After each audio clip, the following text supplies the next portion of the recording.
Let me try and share myself out.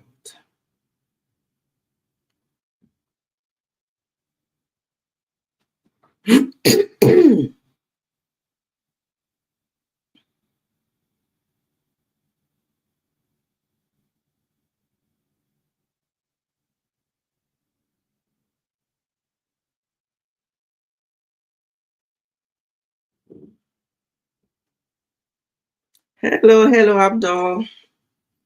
I can see you are there.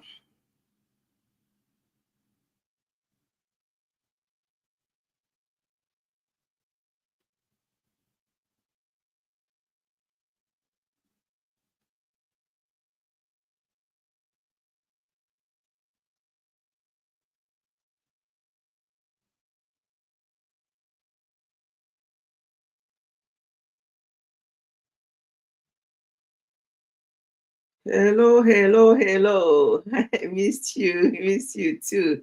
Like Don, thank you, thank you, thank you. Yes, I'm starting. I am starting. Every moment feels empty. Your love gives me strength and I carry. Oh, thank you, Abdul. How are the whole family? How are you dealing with the loss of your grandma? How are you dealing with the loss? You're consoling each other. Thank you for those kind words. Thank you for those kind words. Try and share me out if you can. Let's see if others will join, and let me share myself out as well.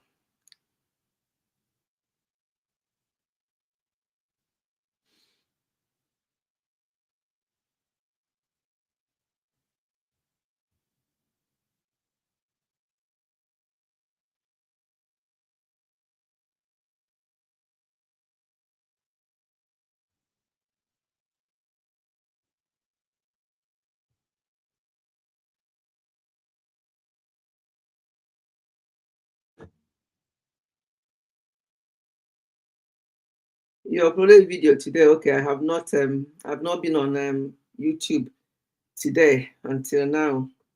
I'll have a look at it later. I'll have a look at it later. Do you like my background?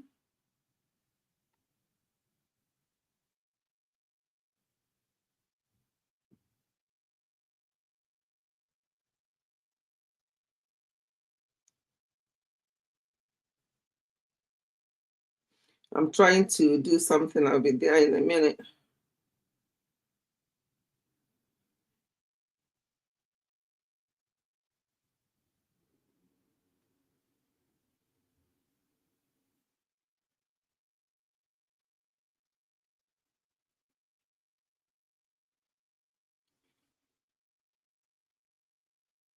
Hello, hello. Oh, Laurentia is here. Thank you for coming. It's beautifully like my background. Yes, I am. Daddy is a pro. He's a pro. He helps me with this lovely backgrounds. I just have to choose. He will just show me and say, which one do you prefer? And I'll say that one. And he will do it. Thank you. I love nature and water. Yes, it makes you feel so relaxed. You're just in a relaxing environment. Just take your mind off the issues and just feel like you're on holiday somewhere. That's how this background makes me feel. So I love it. I love nature and water. Yes, yes. You're very welcome. Very welcome.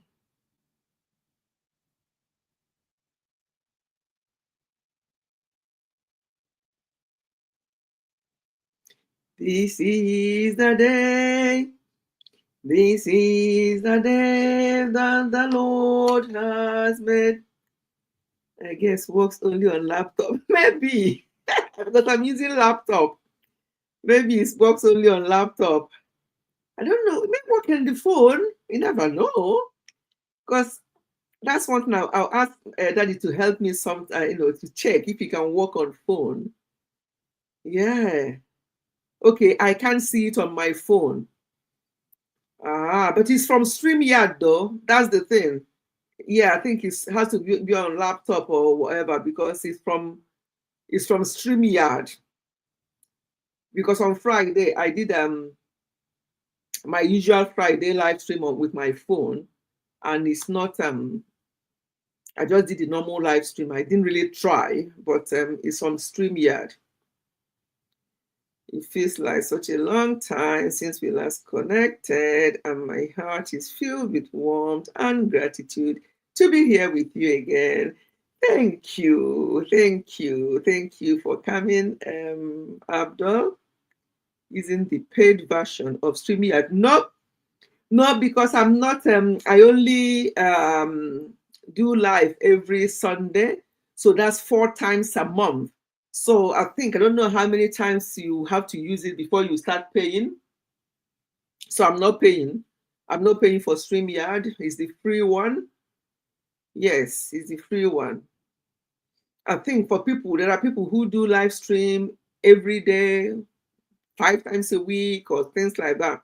Those people, I think they will be paying. But for me, that uses it only once a week on Sundays, I don't pay. Yeah, I don't pay.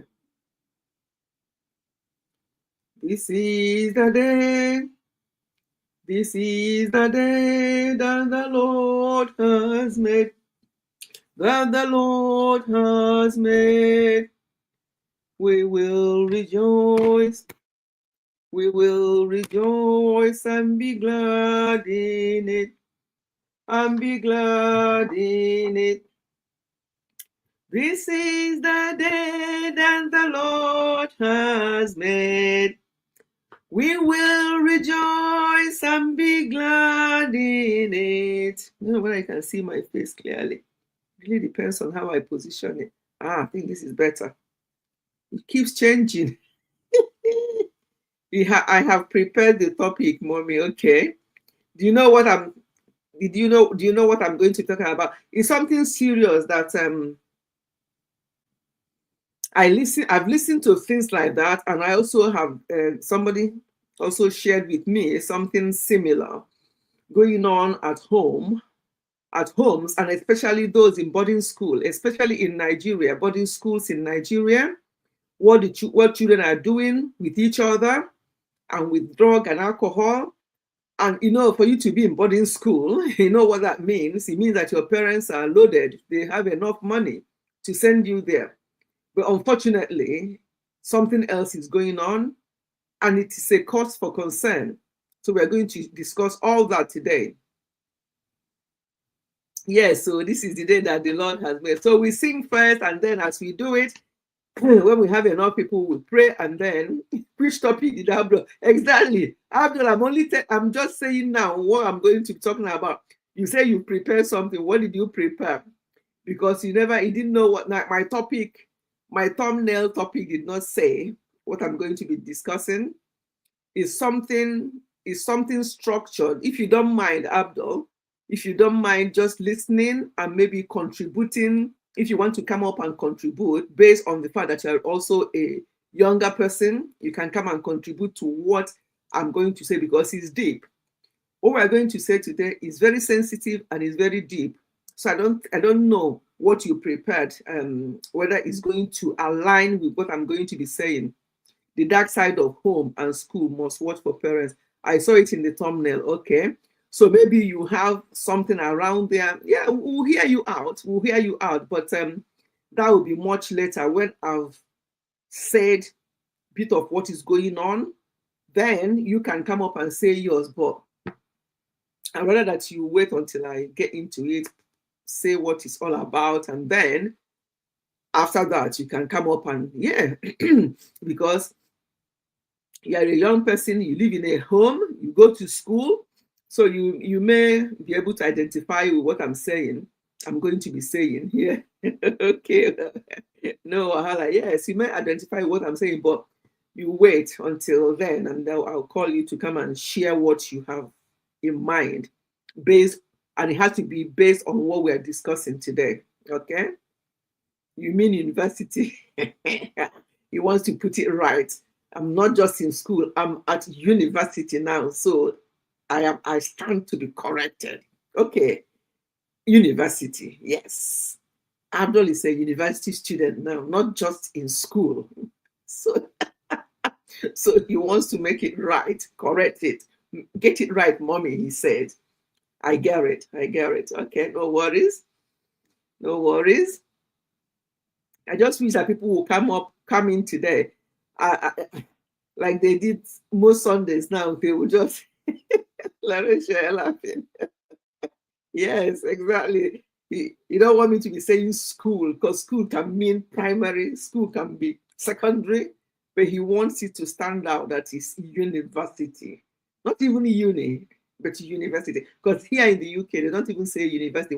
They are so lazy with words sometimes, they just say uni. Which uni are you attending? What are you studying at the uni? You never hear them say university. It's too long. What uni are you? When my children were at the uni, which uni is your son in? What year is your son is at the uni? That's what they call it here. Uni. My people, come in, come in, come in, come in. There's fire on the mountain. There's something that happened. In fact, my mouth was open on hearing what I heard. So parents, especially you younger ones, yeah, even us older ones, but I think it's mainly younger ones raising up children. Just the fun of it. Okay.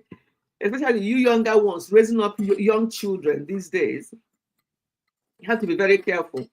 When I share what I want to share, you understand why I say that new parents raising up young children must be very careful, because children are no longer what they used to be. I'm not even talking about when I grew up. I'm talking about when I raised mine, which was like the other day. Things have moved on a lot from there. So that's what we're going to be discussing today. Thank you, Jesus. Thank you, Jesus. Thank you, Jesus. I chose health field. That's good. Thank you, Jesus. Health is wealth. Health is very, very important. We can't talk about health enough. We cannot discuss enough about health. I'll be live on Friday. This Friday, 2 days ago, I was live on my health channel, and I'm going to be live on the health channel again on Friday because there's something we started talking about which we did not conclude. So I'm going to be live on Friday as well on the health channel. I come with my phone, so I don't normally pre-plan it. So I'll just come as I am. I think I'll be doing it earlier. Like this week, I did it earlier. It worked good, actually. I came out around 1 p.m. instead of 5 or 6 p.m.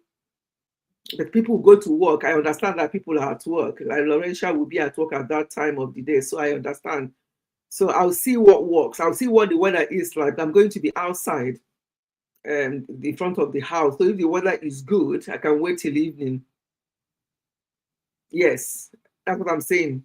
I understand you'll be at work. A lot of people will be at work at that time as well. Even if I do it 5 p.m., even if you have finished at work yourself, you'll be heading home, you'll be tired, you want to get home. So I do understand. So no worries at all. I normally have the company of others that are not our family members here. I normally have the company of others on Friday. Oh my God, if you have time to replay that one on Friday, it's so funny. In fact, I had YouTube did something. It say highlight of live stream. It was about 1 minute highlight, and it just highlighted where that person said something that really was about to trigger blessed everywhere. Blessed everywhere was the only person in our family that came that day. The rest were all these Indians. I don't know where they come from. At a point, you see 25. The next thing you see 9. The next thing you see 13. The next thing you see 3. So I don't know whether they're human beings or not. So they were the people that kept me company on Friday. One of them started to talk nonsense, and they were timed out forever.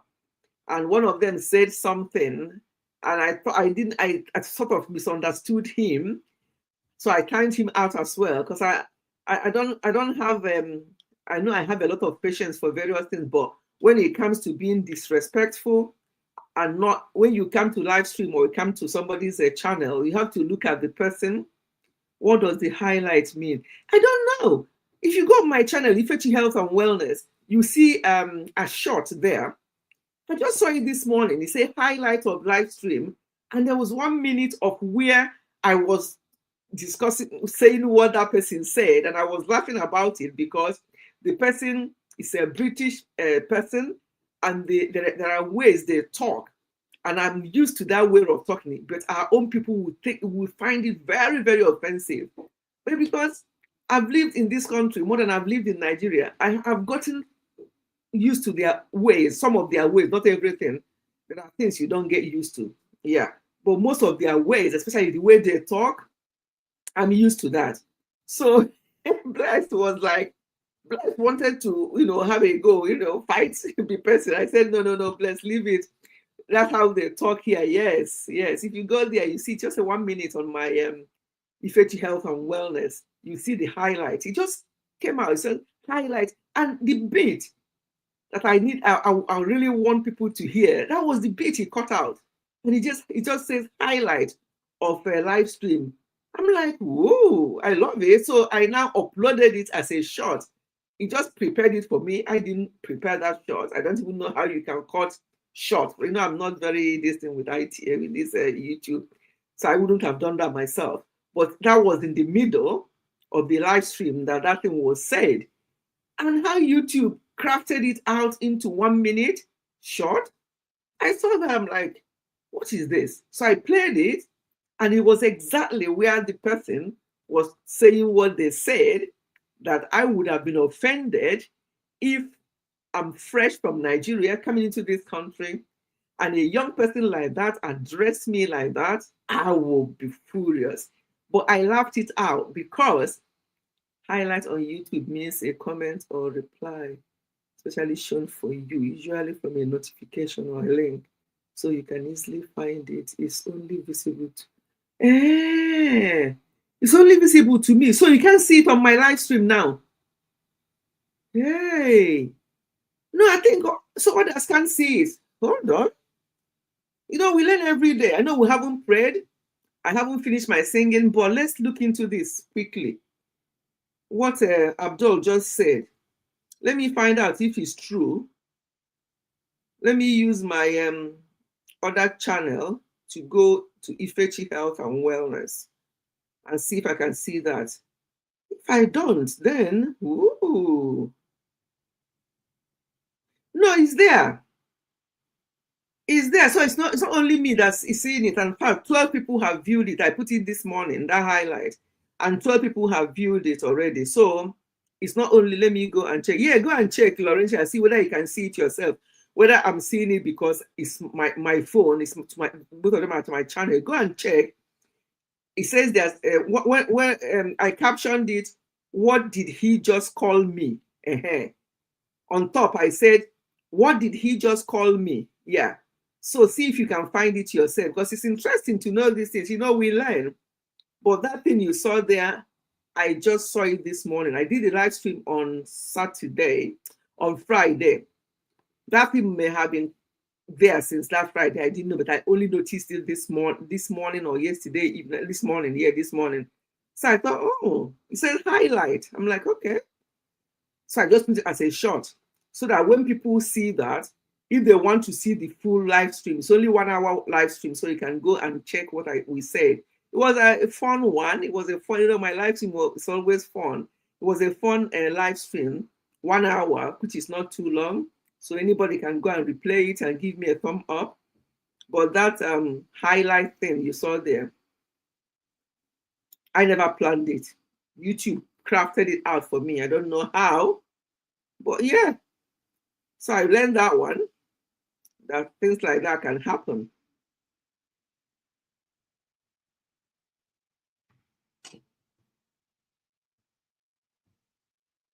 Let the living water flow over my soul.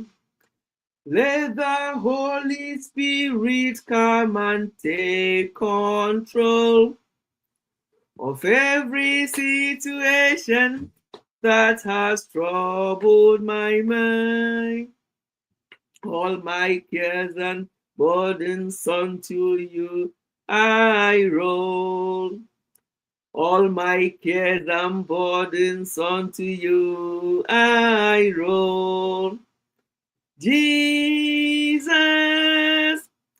Jesus, Jesus. Okay, it's there, yeah. Speak to the Father, Father, Father, Father. What is there? Abdul said, be kind to others. Small act like a smile or helping someone can make a big difference. Spread love, positivity, and always treat people with care. Absolutely. You could not have said that better. You know, small things. Honestly, even the smile it makes a lot of difference. I've said that in the past. That was maybe it was last year.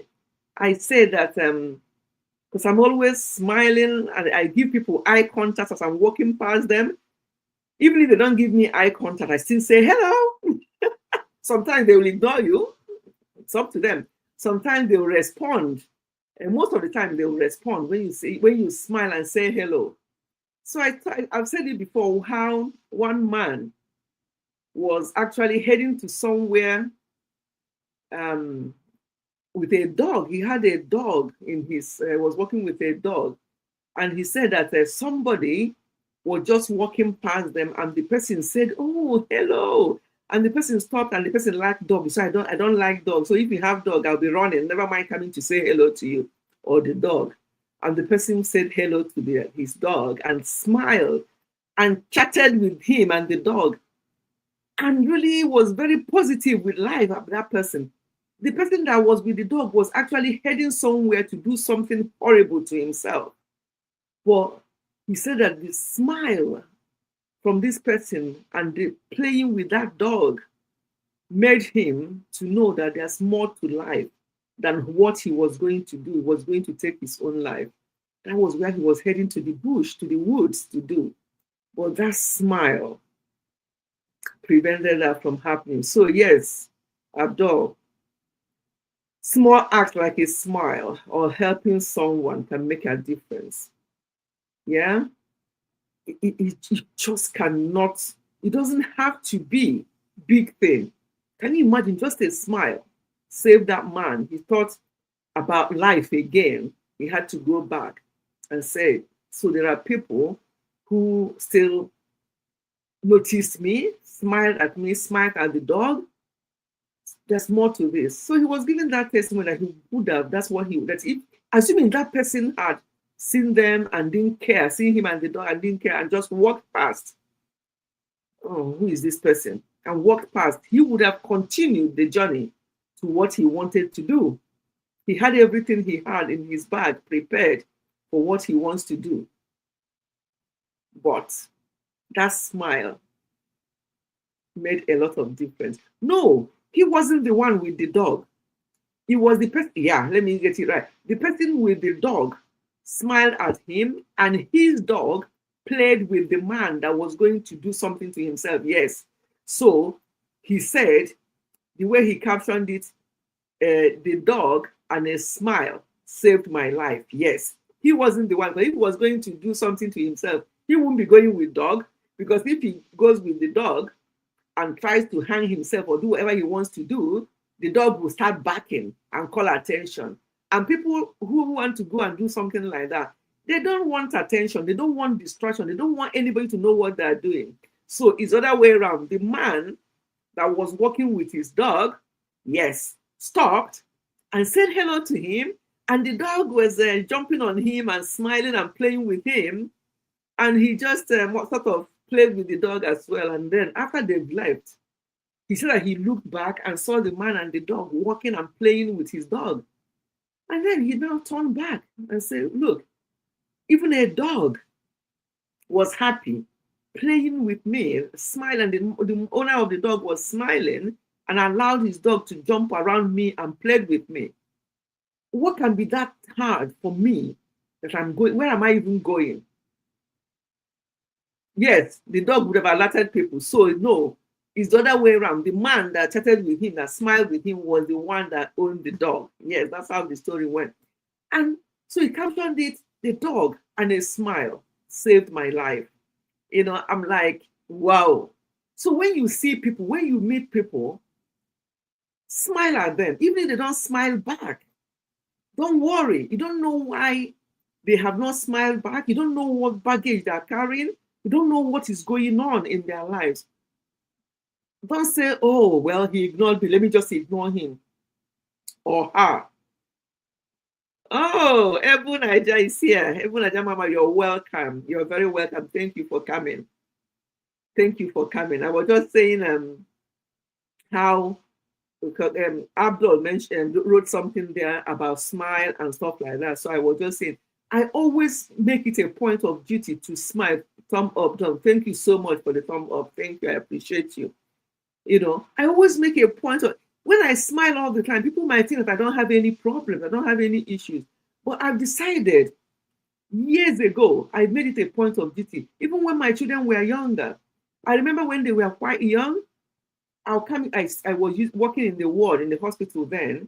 I was only doing just maybe a couple of days a week, but we have to walk around our children. But in that ward hospital where I worked in Scotland, anytime I came into that ward, first thing, my perfume, and then my smile. They always say that. Oh, we can smell her before we saw her because they can smell my perfume. I love my perfume. For those of you who don't know, I love my perfume. And my family members know I love perfume. So they know to give me good perfume, not any kind of perfume. You know. So they smile. That perfume I used to use in Scotland, I still remember the name. I can't find it. I'm going to continue looking for it. It's called Chloe Narcisse. Chloe Narcisse. Each time I come in, they know that's my signature perfume and it smells so gorgeous on me. You know, perfume can smell differently on different people, but that was my signature perfume at that time. So what am I trying to say? Just that smile. You know, so I tend to smile. I tend to smile a lot. That's why even sometimes when people are telling me things like family issues, marriage issues, sometimes I'll start smiling. And people will look at me, why are you smiling now? I say, I'm smiling because what you're saying is not that what you're saying is funny. However, what you're saying is just something I've been through before in my young years of marriage. And that's why I'm smiling. I'm smiling to let you know that this is not peculiar to you. Oh, Musisi is here. Musisi is here. We'll sing one more song, then we'll pray and get into this discussion because this discussion is very, very worrying. What I heard is very worrying. So we have to be very careful as parents. Yeah? Very careful with your young ones. As I say, your young children these days is not the same as my young children when I raised them up a few years ago. It's no longer the same. But I'm going to tell you what happened in a minute. But because Musisi is here, there's no way Musisi will be here. I'm in the mood of vacation, yes. That's me getting myself ready for my Christmas vacation, which is not far now because look at that. On Wednesday will be October 1. Where did September go? Where did September go? Yeah? Wednesday will be October 1. I'm like, how? So I'm getting myself in the mood of vacation. Yes, thank you. Yes, that smile has become part of your facial look. Yes, I smile. This did not start now. It did not even start. I say when my children were young, at a point I have 3 children under 5 years. I still smiled because if you don't smile, you cry. So there are only 2 options. It's either you smile or you cry or you frown. And I don't want to do the other 2. I want to be smiling. Children are different now. Oh, yes. Yes, children are so different now. Sometimes you wonder what, and let me even say it. It doesn't mean that you are failing as parents or that you're not a good parent. No, you teach them something else, they go out there, and the world will teach them something else. So what you be praying, and it's not even about just, hey, I pray my children and all like that. I take them to church every day. Forget about church. I'm not saying don't go to church, but forget about taking them to church every day. That's not the answer. That is a duty. That is what English people will call duty, because you have to go to church on Sundays. That's how you are raised up. Growing up, we even went to church in the morning and the evening. We do both twice a day. I turned out to be who I am, not because I was going to church morning and evening. It's just God's grace. But these days, some parents will still do what they've got to do, but their children will go the other way around. We are going to come to that. But before then, the God of Abraham, Isaac, and Jacob, Jehovah, the man of war. His mercies endureth forever and ever. Oh, praise his holy name. The God of Abraham, Isaac, and Jacob, Jehovah, the man of war. His mercies endureth forever and ever. Oh, praise his holy name. It's become part of your whole look, lighting up your face, and making everyone around you feel happy and loved. Yes. Life is so short and simple. We should not make it complicated. We must not complicate life. Life is so simple. Oh, praise his holy name. Yes. Yes.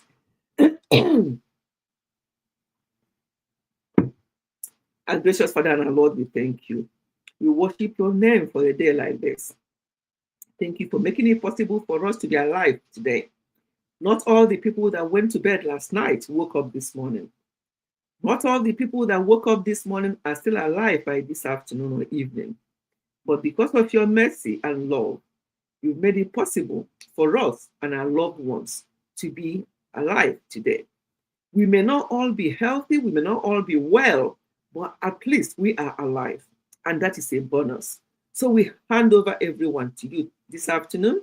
We pray, Lord, for everyone present, those who are going to join us in this important discussion, those who are going to replay the live stream. I pray, Lord, that you be with everyone. Bless their family members. Guide and protect us all, Lord. And that as we have been reminded this afternoon, that every little kindness, little show of love, even smile, help. And the help does not have to be monetary. It can be helping people in various other ways. It may be just giving them listening ear. It may just be giving them shoulder to cry on. It may just, advising them. It doesn't have to be monetary. So I pray, Lord, that in any way, anywhere we find ourselves as human beings, that we make ourselves available to people, to help them, to support them in their time of need. That we must not be selfish people. There will be people that are available for your own service. Thank you so much for all today. What I'm going to discuss now, Lord, let us have an open mind. And as we contribute and as we share what has been going on that I want us to discuss today, I pray, Lord, that all of us will learn one thing or the other from it. Thank you for everything, Lord. For in Jesus' name we have prayed. Amen. Amen. Thank you, God. See my lovely people that are all joining the prayer and they're all saying amen. Yeah, they're all agreeing with me. Thank you, Lord. Thank you for every one of you here. Thank you. Right. Let's go straight into the issue on the ground, which is, let me talk about the parents first. If I go on to the children in boarding school, children that you send to boarding school with your hard-earned money, what's going on. Yeah. People say, oh, the boarding schools, obviously, there's boys only, girls only boarding schools that they are with each other. I went to boarding school when I went to secondary school in Nigeria. From year 1 to year 5, I was in boarding school, all girls boarding school. But none of what I'm hearing now that happens among girls in the boarding school and among boys in the boarding school. If it was happening then, it was just simple thing. I remember one particular boy and girl and girl, and I remember their name very well. In fact, one of them was my name. She's bearing my name, Ifeyinwa Obedeli. Two of them, the way they were going on and we just laughed about them. We called them soupe, that they are soupe, that they are just friends. Their own friend is too much of a just friend, you know what I mean? But nothing so extraordinary to what is happening now. But before we go into that, parents, these parents these days, sometimes we want to emulate what we did not grow up with, but which I don't understand, because we have to move on with time. And what I want us to talk about now is affection between parents in front of their children, showing affection between parents showing affection to each other, husband and wife, in front of their very young children, right? There's positive side to it and there's negative side to it. In fact, when I was watching something about, I jot some things down. There's affection that can be healthy. For example, you hug each other, you hold hands, a quick peck on the cheek, husband and wife in front of their young children. Everything in moderation. But some parents of these days are now overdoing it right in front of their young ones. They are going a bit too far. Maybe you think, oh, it's just for us to show them that, it's good to be affectionate so that when they grow up, they will be the same with their own husband and wife. Yes, I get you. But there's a limit to what you can do. Okay, I will join back when I'm back to watch from the background because I'll be okay, no problem at all. You do that. Very important. So there are some risks there. When that affection, they say it's open eye. Let them be opening eyes, and they are losing their children, and they're even losing themselves in the process of opening eyes. The risk is that it can be a bit too sexual. It might be a bit too intimate in front of the children. If the child, for example, what happened between these two children, from what I heard, one was 5. The boy, was it 5 or 6? The boy, when we were either 5 and 3 or 6 and 3 siblings, yeah. Obviously, they were looking at their parents doing this, doing that in front of them all the time. You see, those children at 6 and 3, they're quite young. What will you even explain to them? How will you even explain it to them what you're doing? So you have to have boundaries. If your children are teenagers or getting into that age, and maybe you're doing these things and you just want them to know that this is normal, this is natural thing to do. So as you are growing up and as you are starting to form relationships, it's good to be affectionate and stuff like that. But there must be a limit to everything. Children copy what they see. That's why I always say, when you want to teach your children or guide your children, never mind what you say. You can talk from today till tomorrow. They are watching you. This thing that mom is telling me, this thing that dad is telling me, let me even watch. For example, we're telling them not to tell lies, because that one is a very common one.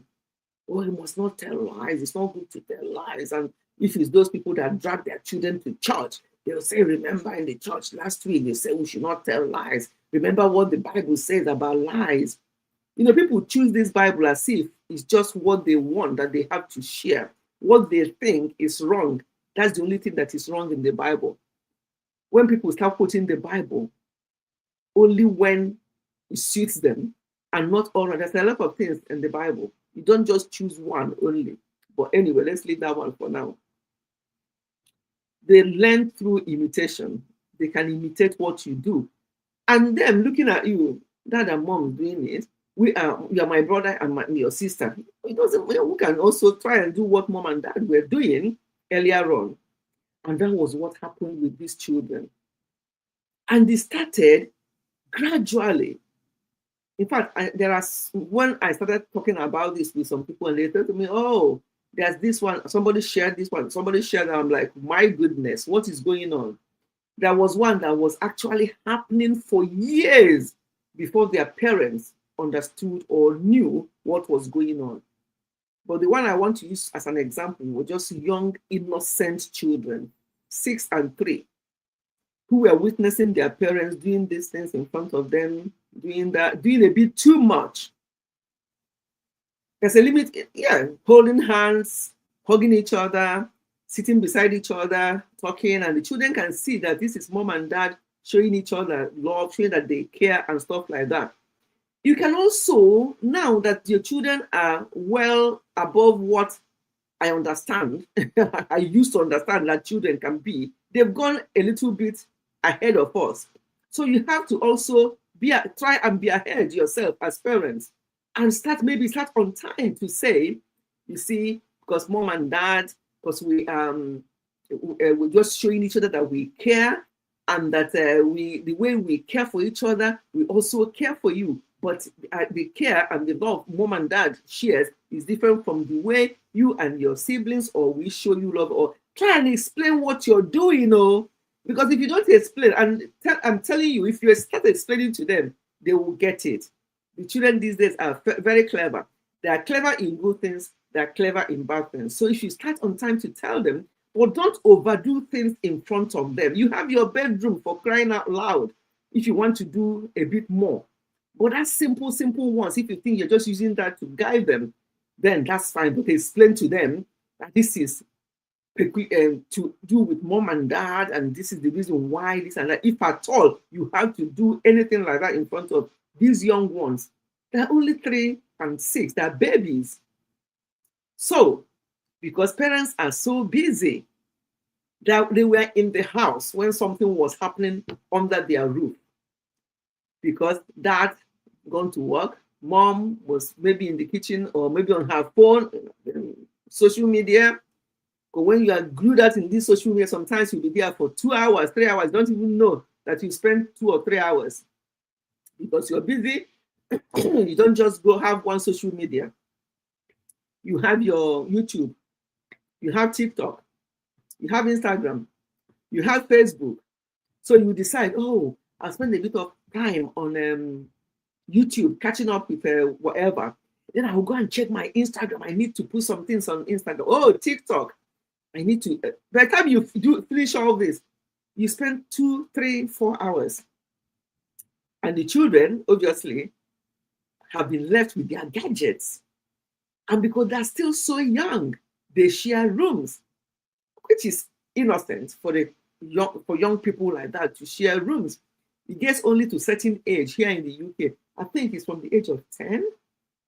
I can't remember now because I did not have boys and girls. I only have one sex, and they can share rooms for as long as you want them to share rooms, unless you have bigger houses where they can have their own. But how many people here in the UK have, I have 4 of them? That means 5 rooms, so they can all have their own, and you and dad will have your own. Well, I think the highest we have had was 4 bedrooms where they have their own, and only the last 2 will share anyway.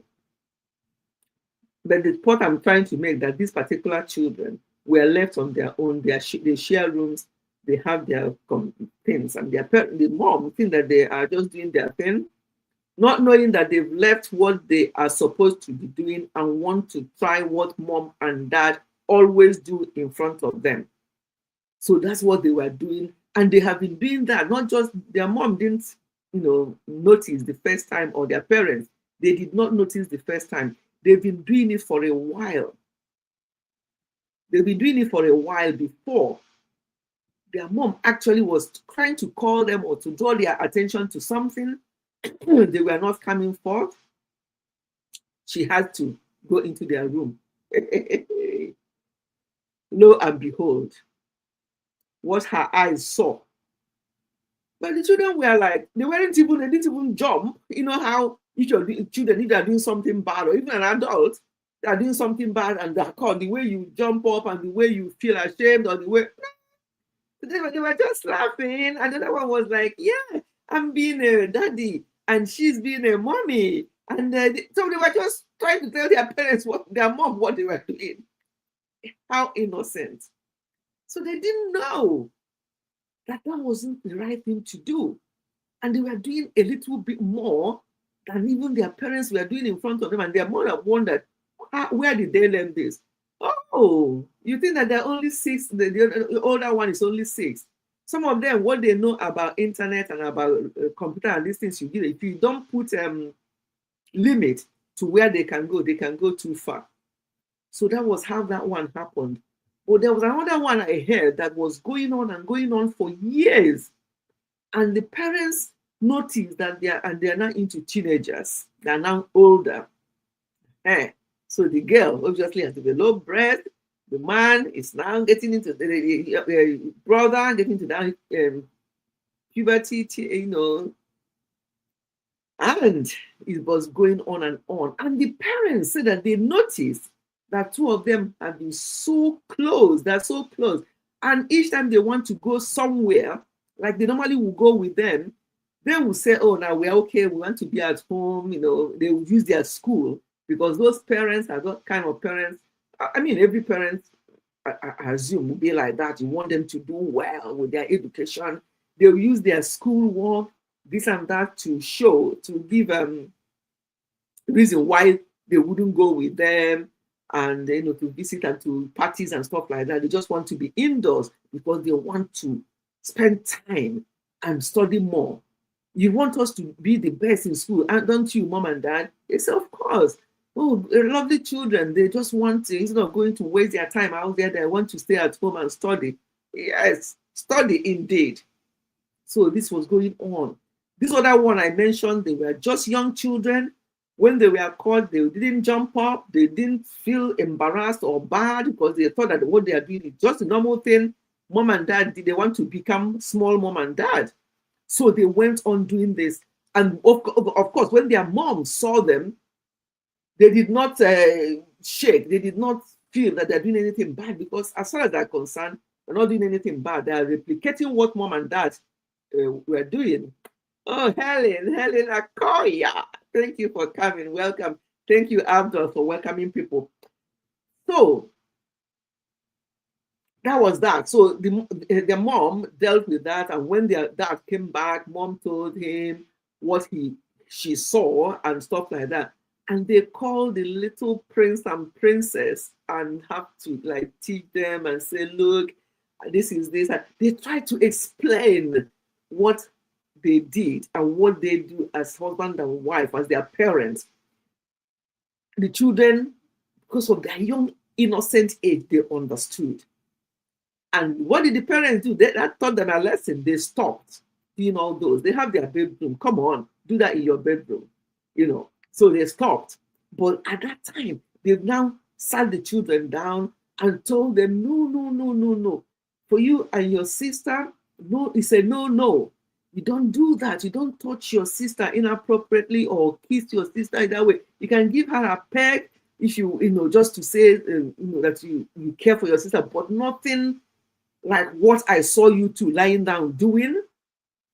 So the children were like shocked that they were being told off, because to them that is so normal, you see. So there's a limit to what you can do in front of the children, especially the children of this generation.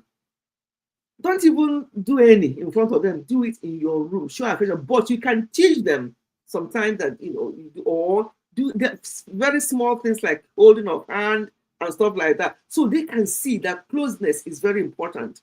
But don't overdo it in front of them, because they are inquisitive. They want to try.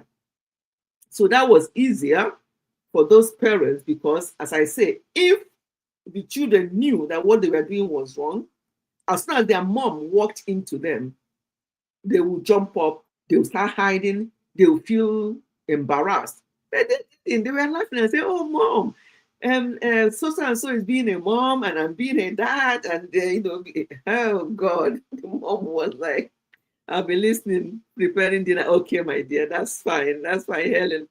So they weren't embarrassed because to them it's something normal. So that's why you have to teach them, explain to the children at every step what you do. Don't assume that they know now that it's because we are with their mom and dad. That's why we are doing this and that. They are just brothers. They can't do that. No, explain to them. The other people, the other children, teenagers, they were doing this for some years. The parents did not even know. I think the story went that somebody came into their mom was always working, and the dad, obviously, I don't know about the dad, maybe working as well. The neighbor or somebody related to their mom or friend or something walked into them, and they were like shocked and embarrassed and everything. And when she saw, she would say, "What's going on?" "Oh, it's none of your business." Because at that time, teenagers, none of your business. And the person was like, "Whoa, okay," and left. And then when their mom came back, that person called their mom to say what she saw. One of those moms, "Oh no," started telling the other woman off. Don't, I hope you have not said this to anybody else. Please don't. My children can never. What? My children that normally stays behind to do their studies.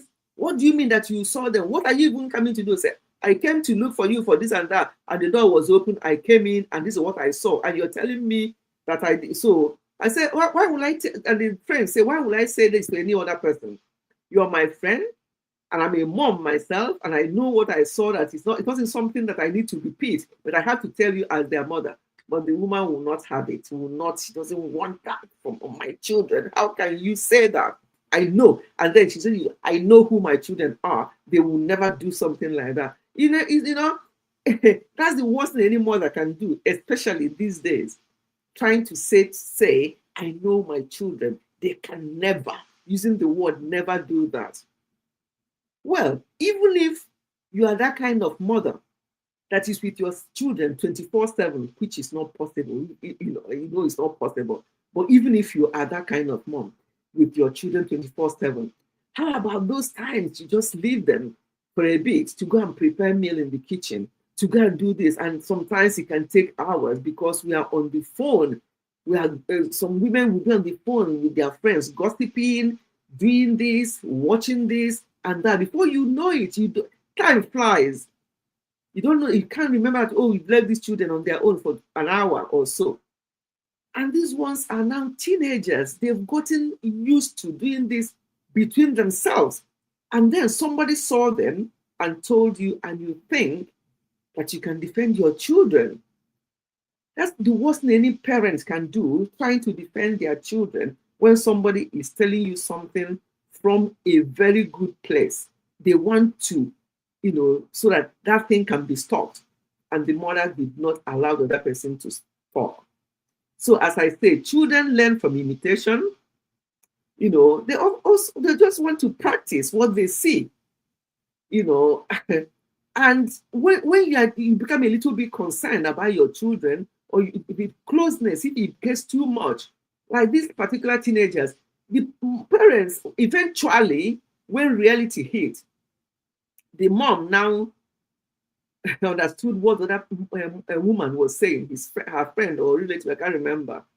And then she was the one that actually walked into them. Oh, Kathy, you're welcome, Kathy Choose. We are talking about children, what's going on, and showing intimacy and affection in front of your children, like husband and wife, the extent they can go, because it has been noted that siblings are now doing such things to each other, thinking that it's normal behavior. And that, but the one of the examples I used, they are just 6 and 3, and they were so innocently doing what they did. That's okay, Kathy, we have not even gone too far. I'm just recapping what we just said. So the 6 and 3-year-old just trying to practice what they saw mom and dad doing, and their mom walked in on them, and they did not feel embarrassed. They did not feel anything because they thought it was normal. And then obviously that was corrected on time because they're still quite young and innocent. But the other ones that are teenagers, they've been doing it for years and they've been doing it and going on and on. And they're so close with each other that their parents thought that their closeness is just something like, yeah, just normal thing for siblings to be close. But that closeness was intimately being close, and they are now teenagers. They have now formed their bodies and they are able to, and they're doing this with their own sibling. And because it's been going on for a while, the mom tried to dismiss it when she was told, until she now found them herself, and then it now dawned on her that this has been going on for a while, and then they have to start and see how they can stop this. But it was very difficult because those children, those teenagers, they've gone too far. So in as much as we are busy with our children as they're growing up, keep an eye, especially if you have mixed. It's not so common for, if there are boys and you have 2 sons or 2 daughters, it's not so easy for that to happen because what they are mimicking or what they are trying to practice or replicate is what they saw mom and dad do. But if they're sisters, it does not resonate with them. It's not something they think about because they are sisters. If they're 2 brothers, they are brothers. But because it's one, especially it's really a problem sometimes if it's a boy and a girl and you are leaving 2 of them together all the time and you're doing some of these things in front of them. They are doing these things innocently, not knowing that they should not, because you have to teach them. You know that, as I say, they learn by what they see. But this kind of learning, you have to now sit them down and guide them. Don't be too busy for these children or you will lose them. Right. The other one that is causing a big problem now, and I'm using Nigeria because that's where I watch. This is not the one they say. I watched something, somebody showed me something I watched. I'm like, am I seeing clearly what is going on here? Those were children that were sent to boarding school. And that brings me to another one. Somebody sent their children from UK here to Nigeria to go to boarding school. And I'm not going to mention the boarding school, but it's one of the best. They said that the school fee just per term in that school, how many people will afford it? So most people send their children who are abroad. They think that their sons or daughters are being not going off the rail. So they have to send them back home. They send them to these boarding schools, thinking that they've sent them home now, they'll be disciplined, they will change. Lo and behold, they go there and they get worse. To do in front of the kids, thinking they're younger than, yeah, exactly. That. What is the bedroom for? The parents should not be doing anything like that too deep in front of their children. No. That does not show anything. If you really want to show your children affection and show them how they can behave as they're growing, getting older, there's a stage. There's a stage you have to start teaching them. Maybe when they start getting to that age, when they're going to go to uni, you think they're going to start forming relationship, you can, start gradually leading to that time to tell them. They're not at age 1, 2, 3, 4, 5, 6. What are you teaching them? What are you even telling them? Would they even understand what you're saying? So the best thing is to know the stage, know their understanding, and know how to guide them. Little, small, just nothing deep. Just guide them and teach them, but do not do these things in front of them because they will copy you and they don't know that it's wrong. So going back to this boarding school, they pay a fortune. Nobody from poor family will be in that school. So what are these boys doing? Because the ones I saw were boys. They said that similar things are happening with girls. What I saw was not that they are doing anything with each other or sexually. No. But they're saying that in some boarding schools like that, that's what they also do. And I heard that some boarding schools are mixed. Hello, why would boarding schools be mixed? As I say, I went to boarding school throughout my secondary school years. It was all girls boarding school. If we want to go out of the school to go to shops or to markets or to go to anything, we go to the matron and get what we call exit card to go. And then the matron will tell you what you know when you went and when you come back. If you come back after that time, you have to explain what happened. Is it that what you wanted in that market was not there? Or you have to go to another city to go and purchase that made you to come back late. That was the type of boarding school I went to. You can't just get ready and go. Oh, today is the market day. You go to start buying something for yourself. No, you have to get that permission. Sometimes the matron will say no, that you're not going. You may decide that you went 2 days ago. Have you finished all your provision? If you have, wait until the next market. You're not going today. I will be crying. Some people will be crying. Matron, please now say no. And she knows some people that she suspects that are growing older than their age. Metron will say no to them. They will start crying because Metron know that they are not going to market or they've started doing small things that some of us are so innocent we didn't even know. Then when they start crying, the Metron will say, I don't forget this. These are many years ago before some of your parents were born. The Metron will laugh and say, arrangement you got squash, Anna. Meaning, have I spoiled your arrangement? They'll be crying so hard. You think, is it just to go and buy that's crying like this? Arrangement you got squash, Anna. Meaning, have I disrupted your arrangement? Just go back to your room. And you won't go. Matron says no, and no, you won't go. Oh, Joy, you're welcome. Thank you for welcoming people. Musisi and Abdul, thank you. Sweet 16 always. Thank you. You're looking different. Yes, I like to look different. I like to look different. And I love to be called a girl, like I was called on Friday live stream. This person called me girl. Anyway, what am I talking about? So, boarding school these days is not what it used to be. These boys, some of them, their trousers or their shorts were halfway down. They were sweating. What they were doing is not what they should be doing. And who was even recording them? How did it even come out on social media? All these phones with cameras these days, a lot of things are happening. Everything, people will start recording. Maybe it's one of them recording them, making it and looking at it, it's fun. How are you doing? I'm doing great, my dear. Thank you. So maybe they think it's fun and they're recording this thing.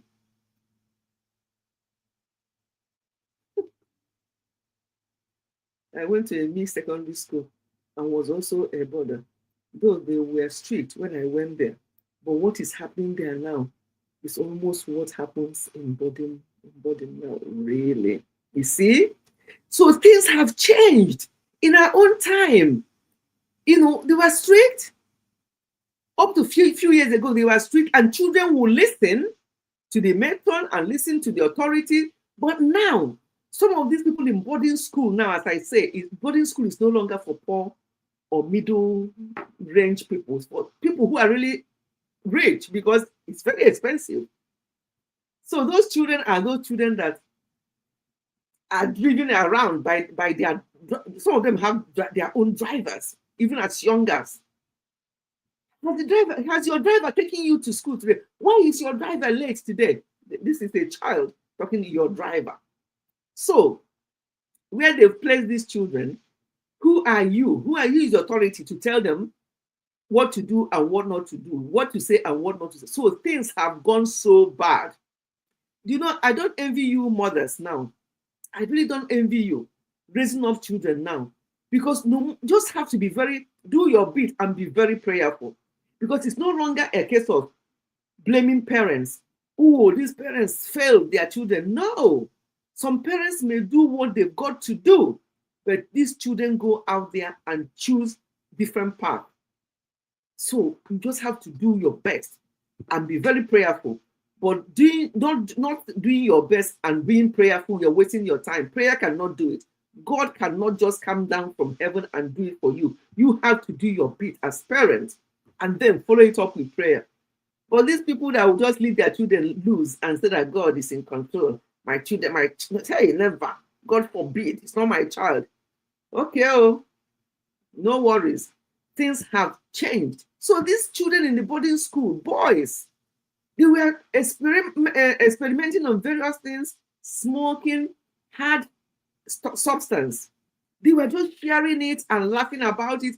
And you can see them so dazed. They're just doing like this. These are children you paid that amount of money to send to boarding school. Now, this boarding school that they were sent to, that you pay this amount of money, who are the owners? Who are the people looking after these children in these schools? What exactly are they doing? When I asked that question, somebody said to me, that when the school authority tries to discipline the children will tell their parents, and the parents will be like, how dare you do this to my child? Do you know how much I paid for them to be here? So who is to be blamed now? Is it the school? Is it the parent? Is it the child? So things have gone so bad that sometimes when I look at this, I'm like, thank God I'm not in this generation raising up children. But my own children are now raising up their own children. So it's still a concern for me. It's still a concern for me. Ogini, what is going on? Yes, we have a lot to do before prayers. But unfortunately, our people pray. If God acts the way we pray without action, you can't just say you have faith in God. God, this will not happen. And you're not working. Or then we're all being, you don't have work, meaning you're not doing your bit. These are happening. A child was caught on the day of checking in. It happened she has been doing the do with the hey. A JSS was caught in a toilet doing the do when they asked her where she. You see, okay. You see what I mean? This one, I even saw that as well. There are many things I've heard over this period. Children, fathers doing this with their own children. Now, what are we even talking about? What are we even talking about? This is supposed to be a father, supposed to be protecting your child, doing that with your own dad, with your own daughter, with your own sons. Some sons wants to do this with their mom.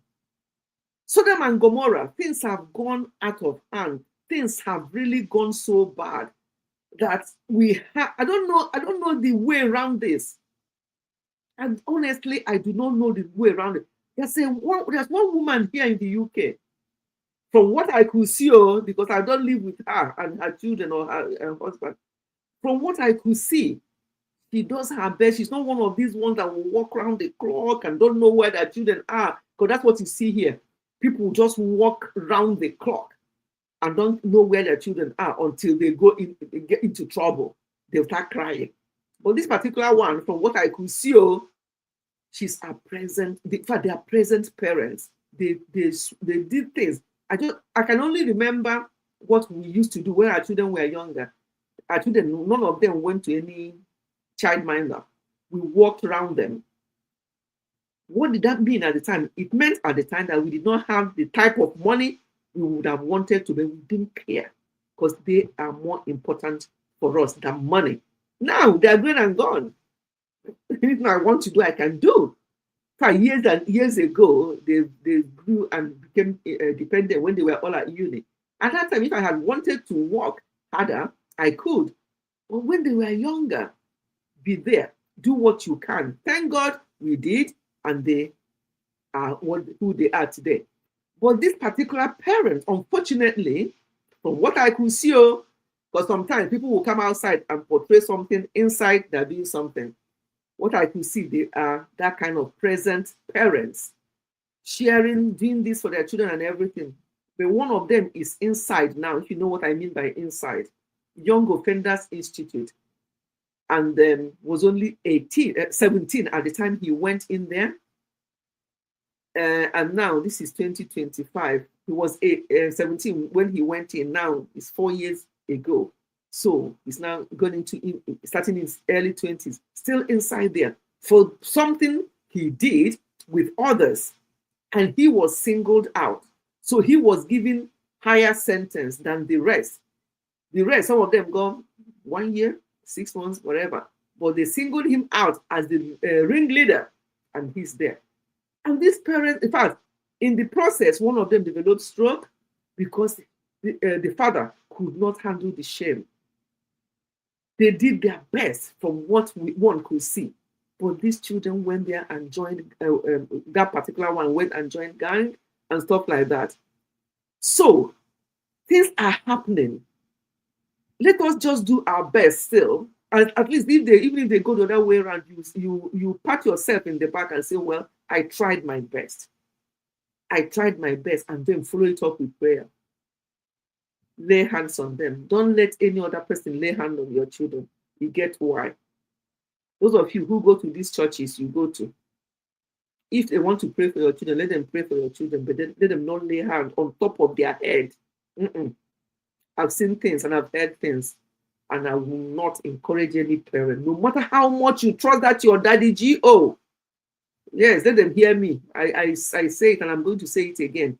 Do not allow anybody to lay hands on top of your children's head to pray whatever prayer they want to pray. If you think you want them to pray for your children, you hold your child or children, let them be praying from where they're standing. Yes, I know what I'm talking about. Things are happening. I don't even know which one to talk about. But this one that Kathy just mentioned, doing the do with your own daughter or with your own, I mean, how does it even sound in the ear? Why are people doing this? Are they normal? I think they are not. In the UAE, schools don't use sticks. Students get warnings, and after 3, they may be suspended. Parents are called.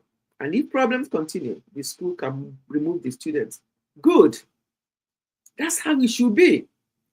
But these days, I think to some extent, things like that still happen here in the UK. Still, like things like that still happen. But in a country like ours, where there's no money speaks, if you have your money, you can shut everybody up, thinking that you're helping your children, but you're not helping your children because when the time comes, you are the one, you blame yourself and nobody else.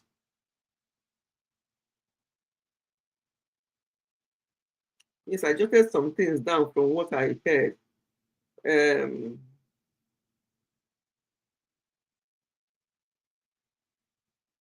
Yeah. Yeah, so this is school. This is school I was talking about. It's in mainland. No, in Nigeria, they have mainland, they have island. This one was a school in mainland. It's a boys' school in mainland. Can't remember the name. They're using all sorts of things. They go there to study. That's why you see somebody who come out from a school. They can't even have any proper good command of English because they use money for everything. They can use money to buy their results as well. They can use money to pay, and then they'll get all A's. And you see somebody that's getting A's and B's, and they don't have any good command of English. They have no clue what is going on. So money is answering everything now. Money answereth everything. So they don't care whether they study or not, because at the end of it, and it's their parents so that will support that money because I want to with my child. They can't just go to school and don't make A's. They pay their ways out of these things. Yes, too bad. Things have gone too bad that we don't even know what is going to happen. Yes, big wahala. We don't even know where to draw the line because every day you'll be hearing new ones. Every day you'll be hearing new ones. Father on daughter, father and daughter, son on the mother, and people, making excuses. Oh, and there's one I heard, and the boy and the girl were doing whatever they were doing, and then actually, it came to the point that the brother had to impregnate the sister. And when it comes to the parents' knowledge, oh, people should not bring shame to our family. Nobody should hear about this. We have to go and see what we can do to remove this. That is how they dealt with it. Bringing shame. You're already shameful family. For this to be happening under your roof, to the extent that your own brother and your own daughter and son are doing this, and in the process became pregnant. That's an incest. How can that even happen? Would that child be normal? If you're allowed to carry the pregnancy, would that be a normal child? That's incest. Isn't it what it's called? Something like that, anyway. It's just so painful, so sad. It's still tuning in like that, getting worse. Yes, Musisi, that's what I'm saying. In fact, in the midst of me trying to think about how to discuss this today, I'll hear this one. Hey, I'll hear this one. Hey, I'm like, it's getting worse. What is the way forward, my people? What is the way forward? It's getting worse. And sometimes I just think, even my own children, our youngest son, because he's with us this weekend, as I was telling, because he always said, Mom, what are you going to discuss today?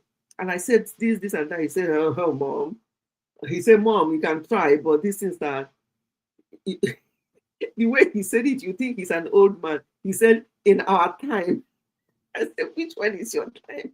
You're just 30. In our time, these things never happened. But now, even if you say it, people will not. He said to me that, in fact, now that it will get to a stage where you can just come out there and see people just lying there doing whatever they need to do, and people will just walk the other way past without blinking an eye. That is coming to that stage. Yes, the way things are happening now, it may come to that stage where it's not my business. They'll just see you, two of you, doing whatever in the corner of the road. They'll walk the other way, or they'll even look at you. They can video you because it's now videoing that is the raining. No way forward. Parents are not helping matters. Thank you. Parents are not helping matters. For example, in that boarding school where those boys were doing those things, money. What is all this money? How dare you talk to my son or my? Do you know how much I pay to bring him to this school? So parents are not helping. It's all about their money. It's all about who they think they are. Do you know who I am? Well, maybe you don't recognize who is standing in front of you. Oh, sorry, I recognize who is standing in front of me. In fact, there was this joke that our Nigerian people or African people, do you know, maybe you have one or two titles, or they think they are this. Do you know who I am? So this person tried to jump a queue in diaspora, and maybe in his place he's known that people come and jump out for him, and then he wants to come and jump a queue because in his place he can't just be standing in the queue with these people. For what now? He forgot where he was and came as want to jump the queue. And the person, the white person, they said, "Excuse me, sir, can you see the queue? You have to go to the back of the queue. It's not your turn yet." In a calm voice, and he said, "Do you know who I am?" And the person said, use the tannoy to call his seniors, the senior people there to come. But there's somebody here who does not know who he is. Can you come? And he said, "Can you stand in the corner? Somebody's coming to help you." They don't make fool of him. Do you know who I am? So they interpreted it that he doesn't know, that he's lost. He doesn't know who he is. Right for that, right for good for him. He thinks that they don't know where he thinks he is. Some of these things we do back home. It does not happen here. That's why people come here sometimes. They go into jail. They go into all sorts. They deport them back because some of the nonsense that happened at home cannot happen here. Although here things are a lot relaxed as well. Children sometimes can do what they like. You dare not shout at them, never mind doing any other thing to them. Some parents don't have time for their children. Of course, we know that one from even here in the UK. It's happening a lot. Sometimes they lock them up in the house and go to night duty. How can you have the mind to lock your children up, young children, underage children, to go to work because you need money? What kind of money is that? Why can't you just manage when they are younger? If you're not able to get certain type of school shoes or whatever. Tell them this is the one I can afford. Manage it, son. Manage it, my daughter. I need to be here for you. Because when they grow up and things go wrong, and you tell them that you are actually working so hard because of them, they will blame you still. They will be like, I'd rather that you would have stayed with me than working, and I would have managed. That's what they tell you. So I don't think you're doing it for them. Some parents are not helping. Some parents are not supposed to be parents. It's all about money, what they and where they will go next, the outfit they're going to put on. I want to be the best dressed. I want to, they're in competition with each other to the detriment of their children. Work. Every time, some of them will leave home before their children wakes up. They will come back when the children are already in bed, Monday to Friday. And weekends, you think they will spend time with them. No, they want to do extra to get a little bit of money. And you see, if you see some of the things they put on, you see some of the things they want to, they're just in competition with each other. You don't have anybody to compete with but yourself. Who are you competing with? Who cares? The type of car you ride. Who cares? The type of watch you're wearing. Provided my own watch will tell me the time. Like now, it is 17:22 where I am. In my phone, it's 17:22. In my watch, it's, yes, 5:22, 17:22. Chicken, that's all that matters. So why are you in competition with people? You come to the party, you want to be the best dressed to the detriment of your family, of your children. And your children will go out there and be behaving. Oh, Ifeanyi Cool. Ifeanyi Cool is here. I hope the family is doing fine. Yes, we are doing fine. We are doing fine. Ifeanyi Cool, thank you for coming. We are talking about the nonsense going on in boarding schools back home. Nonsense going on in families where children are copying what their parents are doing and doing it with their siblings without proper guidance. That's what we're talking about today. In fact, I've been talking too much. I did say that once I open up the discussion, I can share the link in case anybody wants to say anything, because the thing tire me itself. You know, as we are saying here, and the comments are saying that it's getting worse. It's getting worse.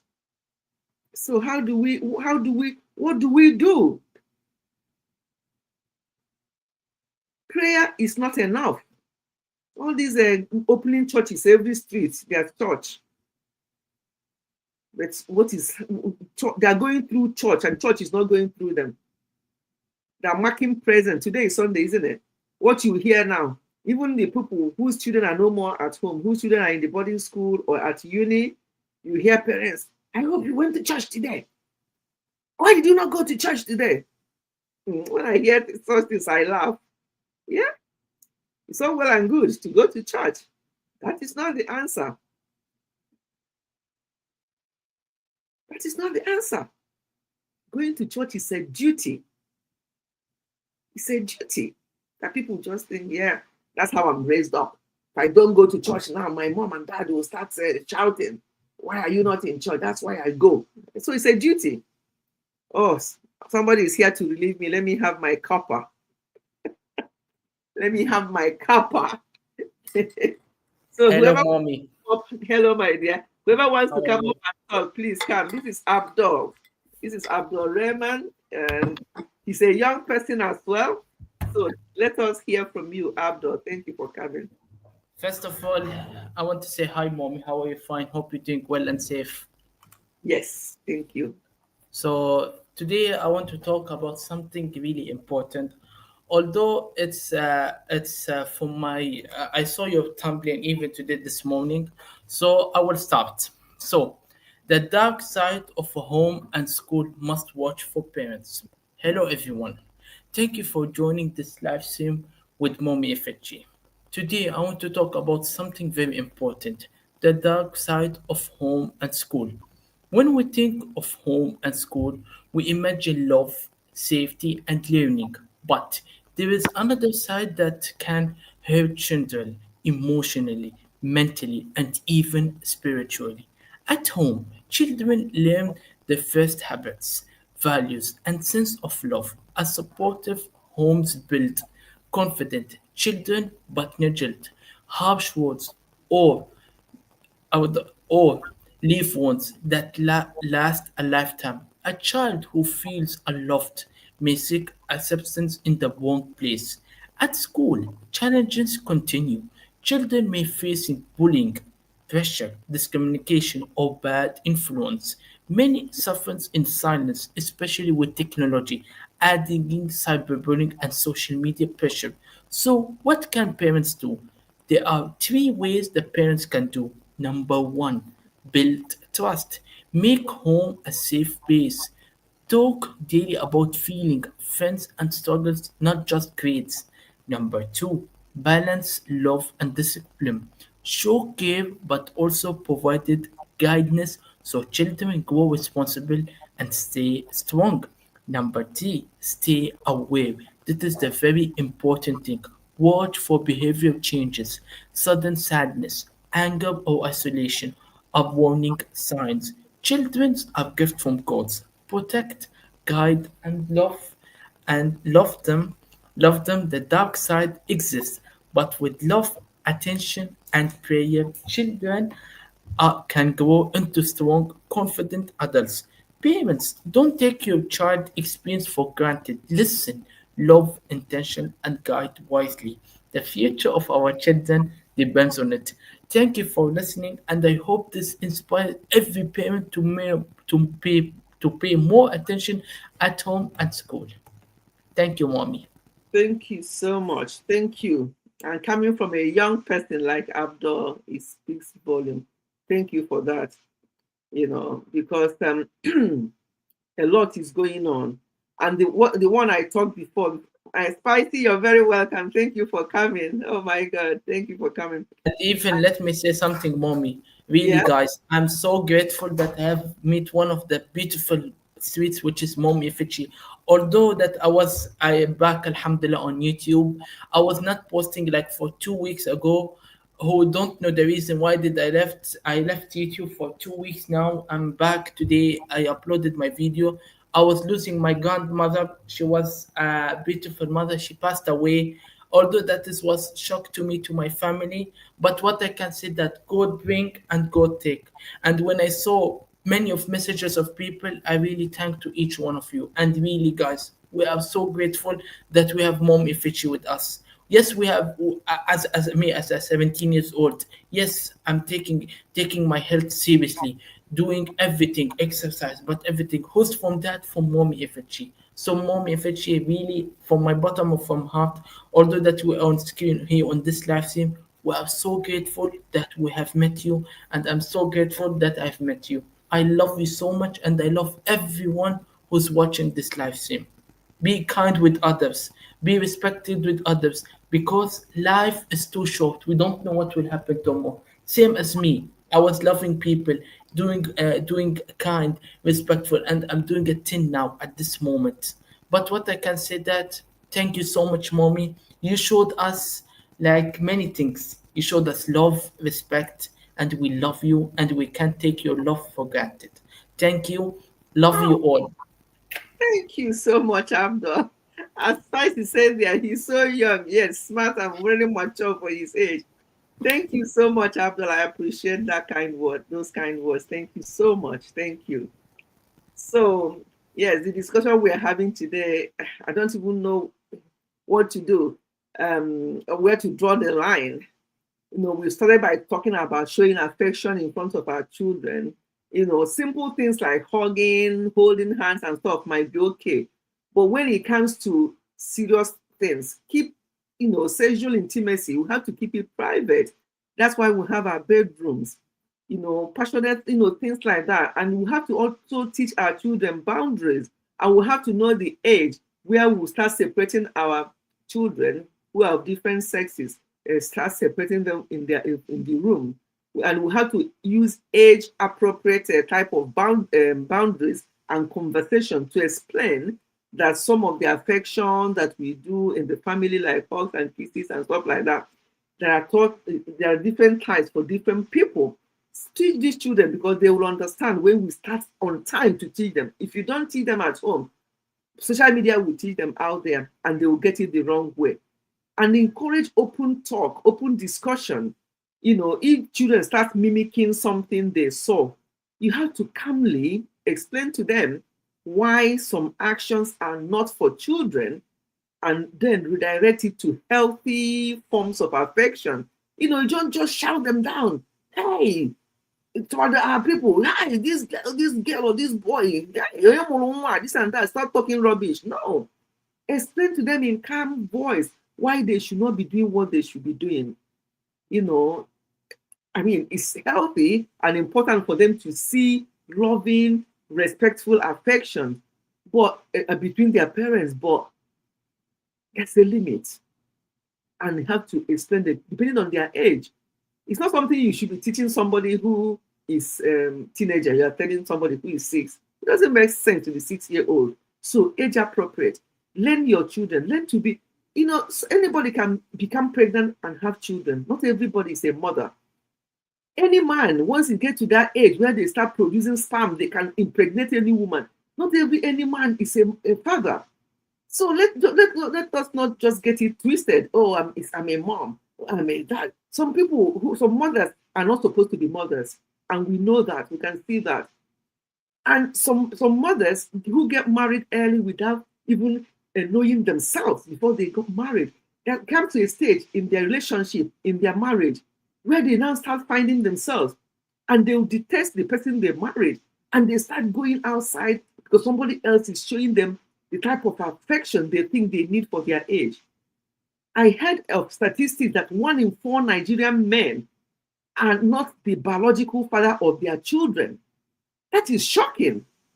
So a lot of things are going on in families, and people will keep running to church. I think there's something Ifani Kru said there about this religion. What I talked about, I think I saw his comment when I was talking. Because the religion, church. Today is church now. Some of them are still in church. 4 hours, they're still there. What are you doing in church for 4 hours? Well, the time you spend with your children or knowing what your children are doing. Some of them will leave their children. They're going for a youth club, youth meeting. They will leave their children. They'll go out. They disappear for hours. They're doing youth club or youth whatever in the church. Things are happening inside that church. Church have destroyed us in Nigeria. That's very, very, if there are 10 churches, there's maybe 2 that are preaching the word and leading by example. Others are just about what you bring into that building that they call church. Churches have destroyed marriages. Churches have destroyed our children. Let us just be frank about these things, because mommy is such a person is grateful. Okay, that's it. Okay, not everyone can be a parent. Some become parents by accident. Yeah. Prayer without good work is nothing but a waste. Exactly.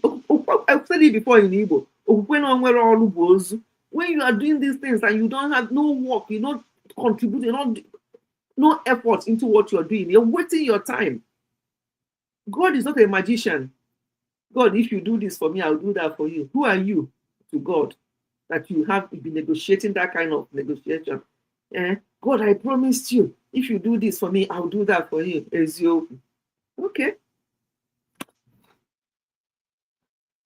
So my people, I don't even know. I'm confused about what is going on in families.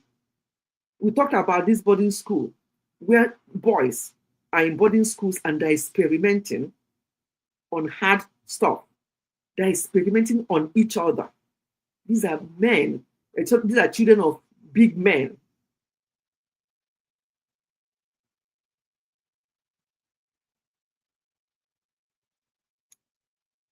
So if we are not ready to be parents, then you can be in your 40s and you're not a parent, but you have a lot of children, non-biological, that can call you mother tomorrow. You don't have to.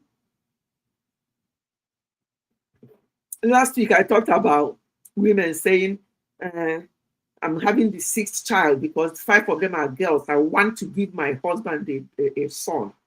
Who is giving who? Who actually is giving who?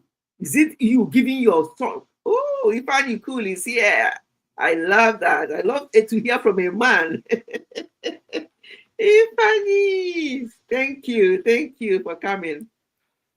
Hello, everyone. Good evening, Madam Ifechi. You're very wonderful with your advice all the time.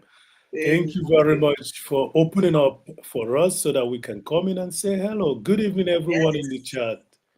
thank you. I have to start by thanking the young. I hope I'm not echoing. No, you're fine. You're fine. Then I have to put off. I have to put off my space and stay with the camera. Yeah, it's better now. Okay, yeah, fine. Great. Thank you very much. First of all, I have to thank the wonderful Abdul Rahman who came in here because I Yeah. never. That's very good advice, well articulated and professionally He's put. only 17. And only 17. That's the thing. I'm really glad. I'm really glad because that's what we're looking for, and it goes together with what I just wrote in Yeah, the chart. Our problem today is that we have lesser role models in the society. yeah. We all are content creators. We see what is happening now. And we have a lot of mothers that now, I mean, let me put it this way: there is nothing wrong with that type of dancing tradition, but at the same time, knowing that there is a character of there is a character that could be misconstrued. Seeing a mother, seeing a mother doing it as content creator, and again, that's what is being watched, is a little bit problematic because the child would think, okay, the best thing that we could do. Now, I know that I'm jumping. I can't be that articulate like Raman. I just have to, go random, Yeah. with my thoughts right now. I'm giving that as example. We have lesser role models. Can you imagine when, if Raman were to be in Germany, he might be able to study what you call a civil service based teacher. That's what you call, if he happens to become a teacher or becomes a government worker, he takes what you call lifetime job security, and he Mhm. will be paid even when he goes on 8 years. For example, 8 years sabbatical year, he will still be paid because this seems to be a person that knows what humans need and would go into teaching with what you call deep thought um, and love for his job. This Yeah. is the type of people that are vetted to become teachers here. Now, in the society you're talking about, where are they? There is something that love could do, and love is mostly love that is based on, I want this child. Let me use that statement. I want this child to be a Mhm. better person in the society. That kind of love helps you to direct a child Yeah. towards what that child could be. But Yes. if your concept is that which is found in most African countries, and again in America as well, we have a president who never did anything, but he's now a president. I'm sorry, I just have to push it that way. It happens everywhere. Mm. People are the same everywhere. They could be bad and good everywhere. Why am I being random in this thought? The thought is random because I I don't know what. I never wanted to come to your show today. I'm gonna tell you that, but something pushed me to say go Good. to Ifechi. I think Ifechi is live mostly on Sunday. Yeah. Go to her. And now I'm hearing that a 17-year-old is so articulate to tell us what we should do, Mm. outline points that would make us, apply that. And what is the importance of this whole thing? The importance of this whole topic is to grow a better society. Yes. That's the reason why I mentioned the president. Yeah. Okay, Yeah. Yes, if you grow a better society, there will be empathy, there will be love, and there will be critical thinking in taking decisions. Nobody goes to war and destroys the other. That's the same thing that we are doing in our families when the children are not well guided and they are missing their childhood. Yeah. This thing you're complaining is children are missing their childhood. Yes. And when they miss their childhood, they are disoriented in the society when they happen to be adults. And Yes. that's the reason why I'm kind of random, because I'm too emotional when such topics, is going. Yeah. You are aware that Yeah. most of us are, have are fathers of daughters and boys. And when if my daughter could be this way, I'm already seeing a bad society. I'm already seeing a bad future. I'm already seeing a disorientation in her life. And now talking about it, people don't know that the reason why these children are becoming what they are today is because of the examples that we put out for them. We put Yes. bad examples. Starting from home, you should love a child to be able to hope that that child grows to be a better person in the society, represent you well. But Yes. if I were to be tweaking all the time, for example, and my 5-year-old or my 6-year-old is looking at it, once the person gets to puberty, at the age of 9, 11, and 12, the child starts doing what? Thinking that everything about her is her body. Yes. Everything about her is her body. That's what I was trying to drive to. Bad examples are the precedence of most of this problem that we're seeing today. And Very true. it's Yeah. not only the teachers, because the first teaching point, just like Home. Raman is home. Home. The first teaching point is home. As a matter of fact, anybody that has a child should recognize that the greatest duty that person you have for the society is what? Is your children, because it's your children that will later become nurses, doctors, lawyers, mechanics, carpenters, government officials. It's your children. So whatever you see your children becoming is what your society will look like in future. So that's why I say there are lesser role models in our society. And today we have issues. I think I was mentioning that sometimes in the chat in your channel, when I say the problem is that there are mothers that are in loggerhead, or there are fathers that are in loggerhead with their spouses over how to I train. didn't read that one. I missed that one. Yeah. Yes, not today. Oh, That was okay. yeah, not today. So there are mothers, there are parents that are in loggerhead how to train a child. But there should be a template. There shouldn't be no reason for anybody becoming a loggerhead to each other. No. There should be a consensus. Yes. We want this child to grow. Yes.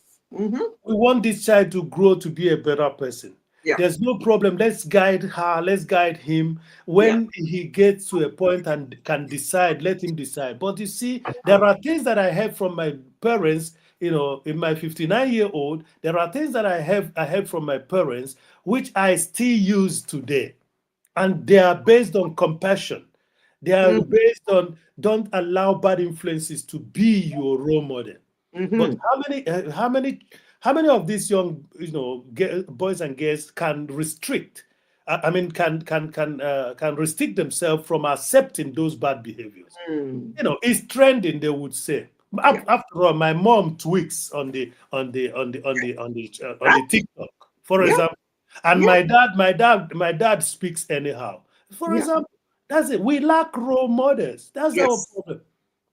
And I'm praying, just like Raman just suggested, I'm praying that we take certain steps to bring in good, because let me tell you, children are children. You fashion them, you mold them to what they become.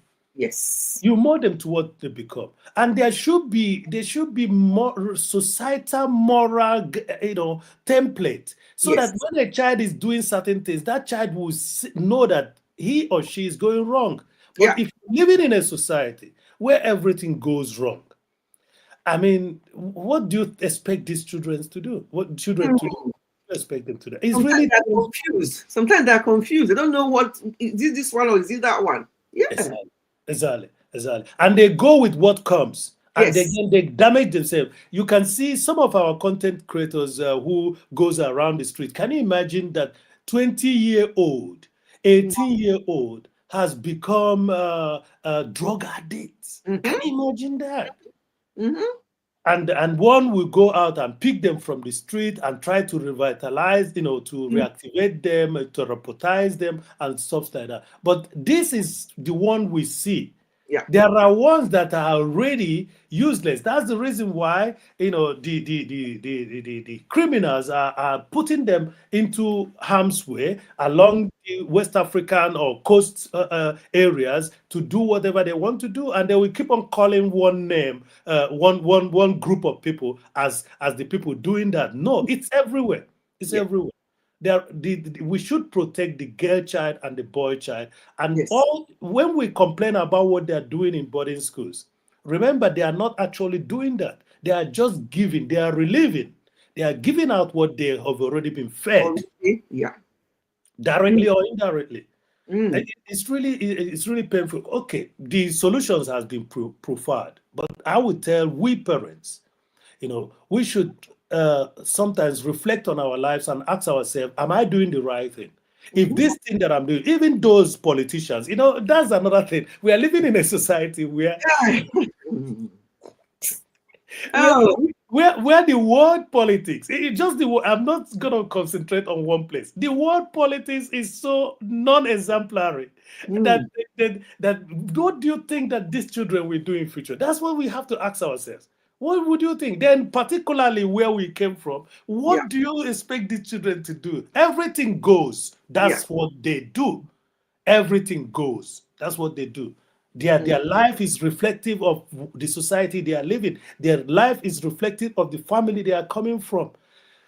And I keep on telling people, the best you can do for your society is to train a child well enough to be the next generation that we have to live in. Yeah. Thank you for having me. I hope some other person will come in and share this moment. But, Thank you so much. It's a serious issue. Yes, very serious. Very, very serious. Thank you so much for that input, Faniko. Thank you very much. Say hello to brother, and I hope that our journey here would also bring something good to the society. Thank you very much. Thank you so much. I appreciate you so much. Thank you for the input. Bye for now. Thank you.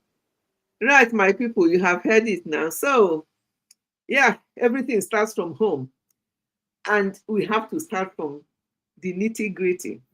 We have to start from the beginning, from the root. When something is happening, one crucial question is, what is the root cause of this problem? You cannot start from the middle. You cannot see a teenager or early 20s behaving badly, and you're like, oh, this child is. What is the root cause of this problem? How did he begin? A child cannot just start behaving inappropriately just like that.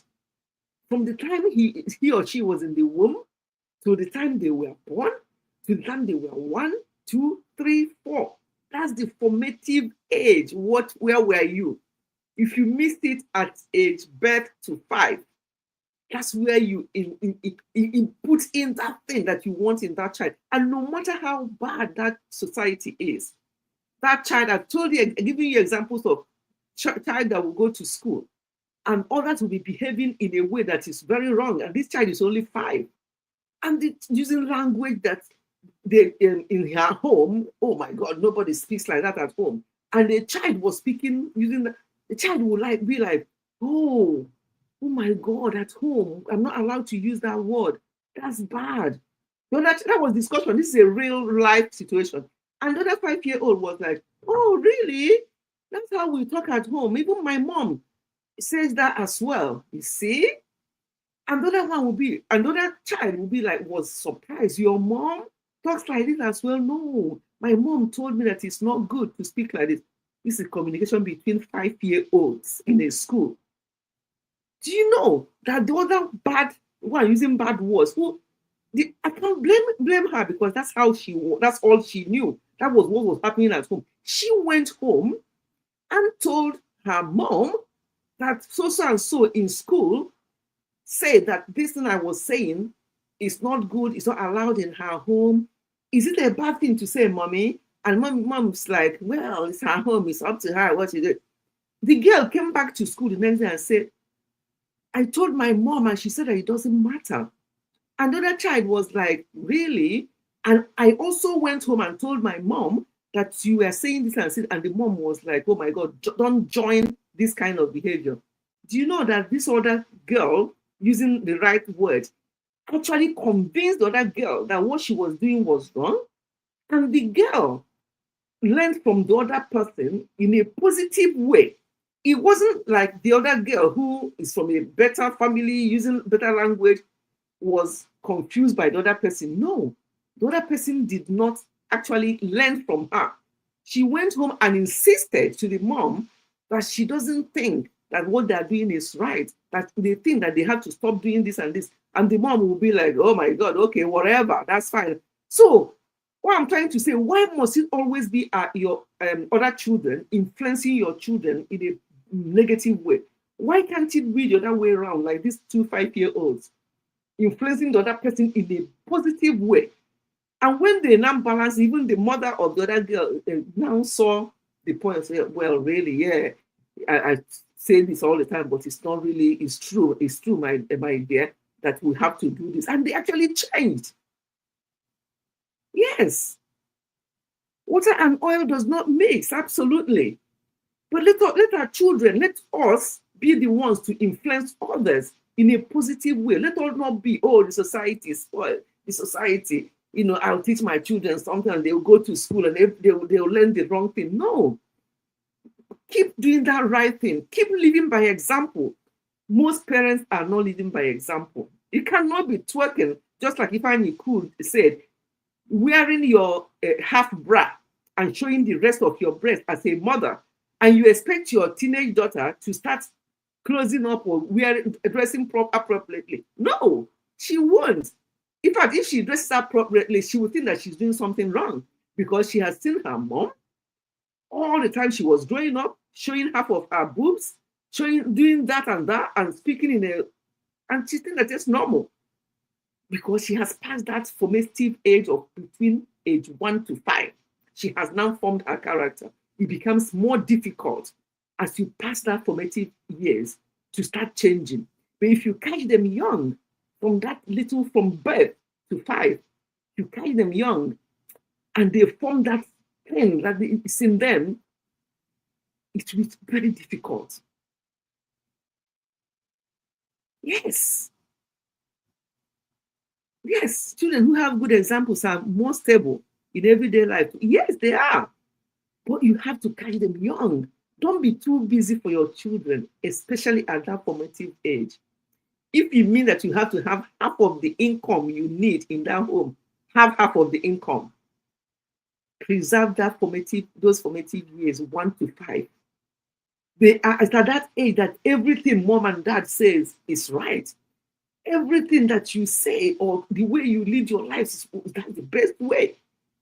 Once you miss it and they get to that, they grow. It's no longer what it used to be. Now they are ahead of you, so you have to also try and work harder to be even ahead of them, because things have changed. Things are moving on. Social media, all these gadgets, they're not helping, and some people are too busy. They just drop the gadget with their children. I even see children who are not even up to 1 year old. They'll give them their phone just to keep them quiet. And the children will be putting the phone in their mouth, playing with the phone, and if the phone drops, they will cry. They will pick up their phone and give the child again and be doing something. What is that? That phone, they're putting in their mouth, that phone has been everywhere. You don't even care.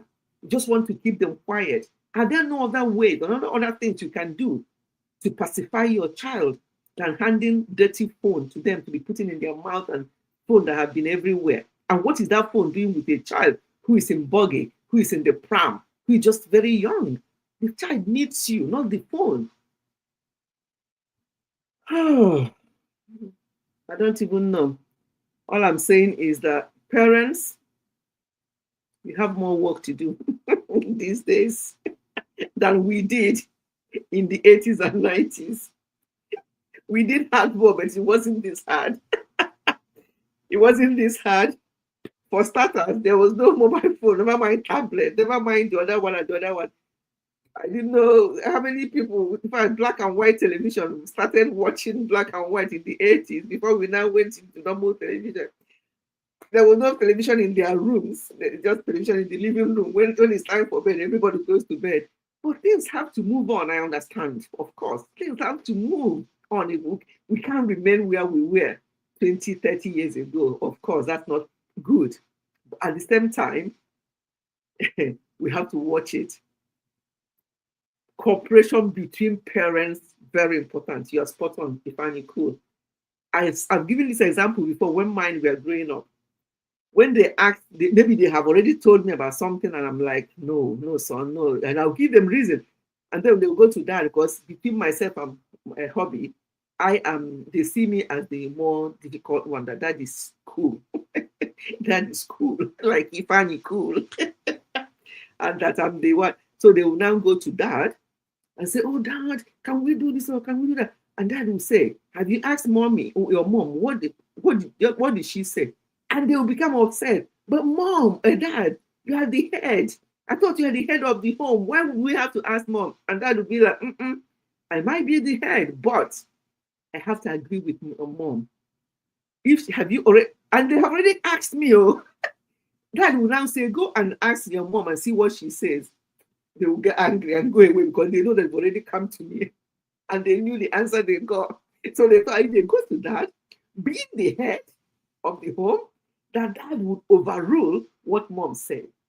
But dad is now sending them to that person. So I'm just trying to support what Ifeanyi said there. You have to cooperate and work together. There's nothing like I'm the head. Or children sometimes, because they know that they see their dad as the one that brings, especially in Nigeria, as the one that brings out the money. Anything they ask for, dad give them the money. They don't even go to their mom anymore. They go to dad. Dad don't even ask questions. What am I asking your mom for? Is she the one providing the money? Dad will give them the money to go and do it. Before their mom knows it, they've already bought something. They say, oh, what is this? Oh, we'll ask daddy, and he's giving us the money. That is not right, but it's happening a lot, especially back home.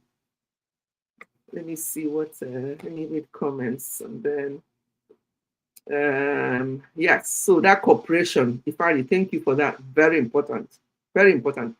After 2 years, new technologies will be out, more advanced, and kids will also be more advanced. Absolutely, Musisi, very correct. Thinking that he will give in. Yes, they thought, yes, and they'll bring that emotional blackmail. But you are the head of the home, Dad. Oh, children, they know how to play one against the other. So you have to be on your toes and you have to cooperate. You have to work together. It's important to agree on how to bring up the children. Yeah. Very important, because they will go to one or the other. And if they know that you are speaking, you are singing from the same song sheet, they won't, once they ask one person and they won't bother, because they know the answer they will get from the other person is the same. You see, we have to work together. Most times when there's problems in families, look into that family, they're not working together. Father is saying something else, mother is saying something else, father is showing that she's the one. Oh, or some women these days have got more money, because it's all about money. And they'll just go and just your useless father. You even hear a mom telling their children that their father is useless. Why did you even bother going to him in the first place? Oh, take the money, go and do this. What is he that you are going to him? What will he do? Mothers saying this to their children about their fathers. So what kind of home is that? As parents set parental modes on phones, the companies release more modern devices that still bypass that option. Oh yes, Dad and mom are on the same page. Absolutely. Musisi, I would say, don't even give them any device until they are of age. Exactly. What is the very young person doing with phone? And even these the children that go to school and they're not that age where you have to pick them up. What are they doing with phone? When you're going to pick them, you're dropping them in school because they're too young. You're going to bring them at the end of the school. What are they doing with phone in school? What are they doing with phone? Honestly. My people, we can talk from now till tomorrow. But some parents will be like, people don't know that things have moved on. These people talking, where are they? Don't they know that things have moved on? That's the way they say it. It is getting worse, but there is still hope because good is good, bad is bad. Absolutely. There's hope. As I say, we have to start from early. There's no point leaving a child to behave the way they want until they get to 10 years. You start instilling discipline from the age of 10. You're wasting your time. We have to start early. Catch them young. Catch them very young. I'll give you an example. You know, we raise all our children going to church, the way of the Lord, and everything. They were confirmed. We're Anglicans. At a certain age, one of them decided that won't even go to church with us. He comes back.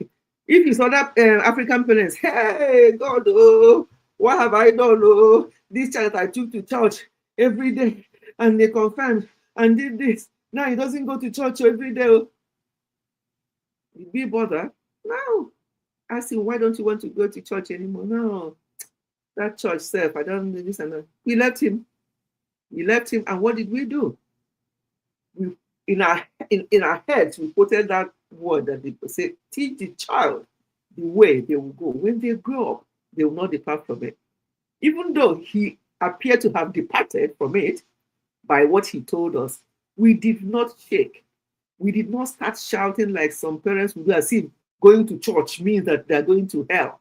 Some people, church will lead them to hell. Some of the churches they go to will lead them to hell, not the other way around.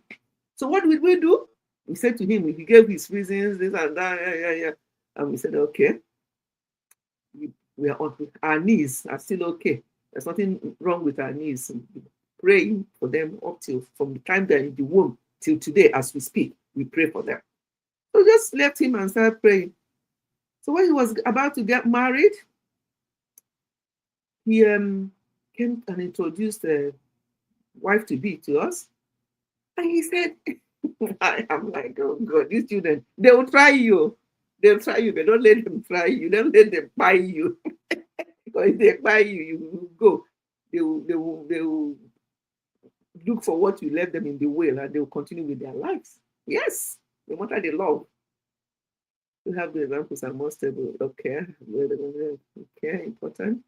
Okay, we have 13 years. Yeah, okay, I've read that one. So, when he was not about to get married, he introduced us to the person who's going to get married. And he said, the reason why I actually loved her is because she's a Christian. She's a Christian, and she has this I'm like, I look at that. Dad looked at me. He said, "Nah, did you say what? Where is he now? He's back to church with the wife. They're doing Bible studies. He will tell us what they did today." And like, okay. So why will I be worrying myself? Why are parents doing this?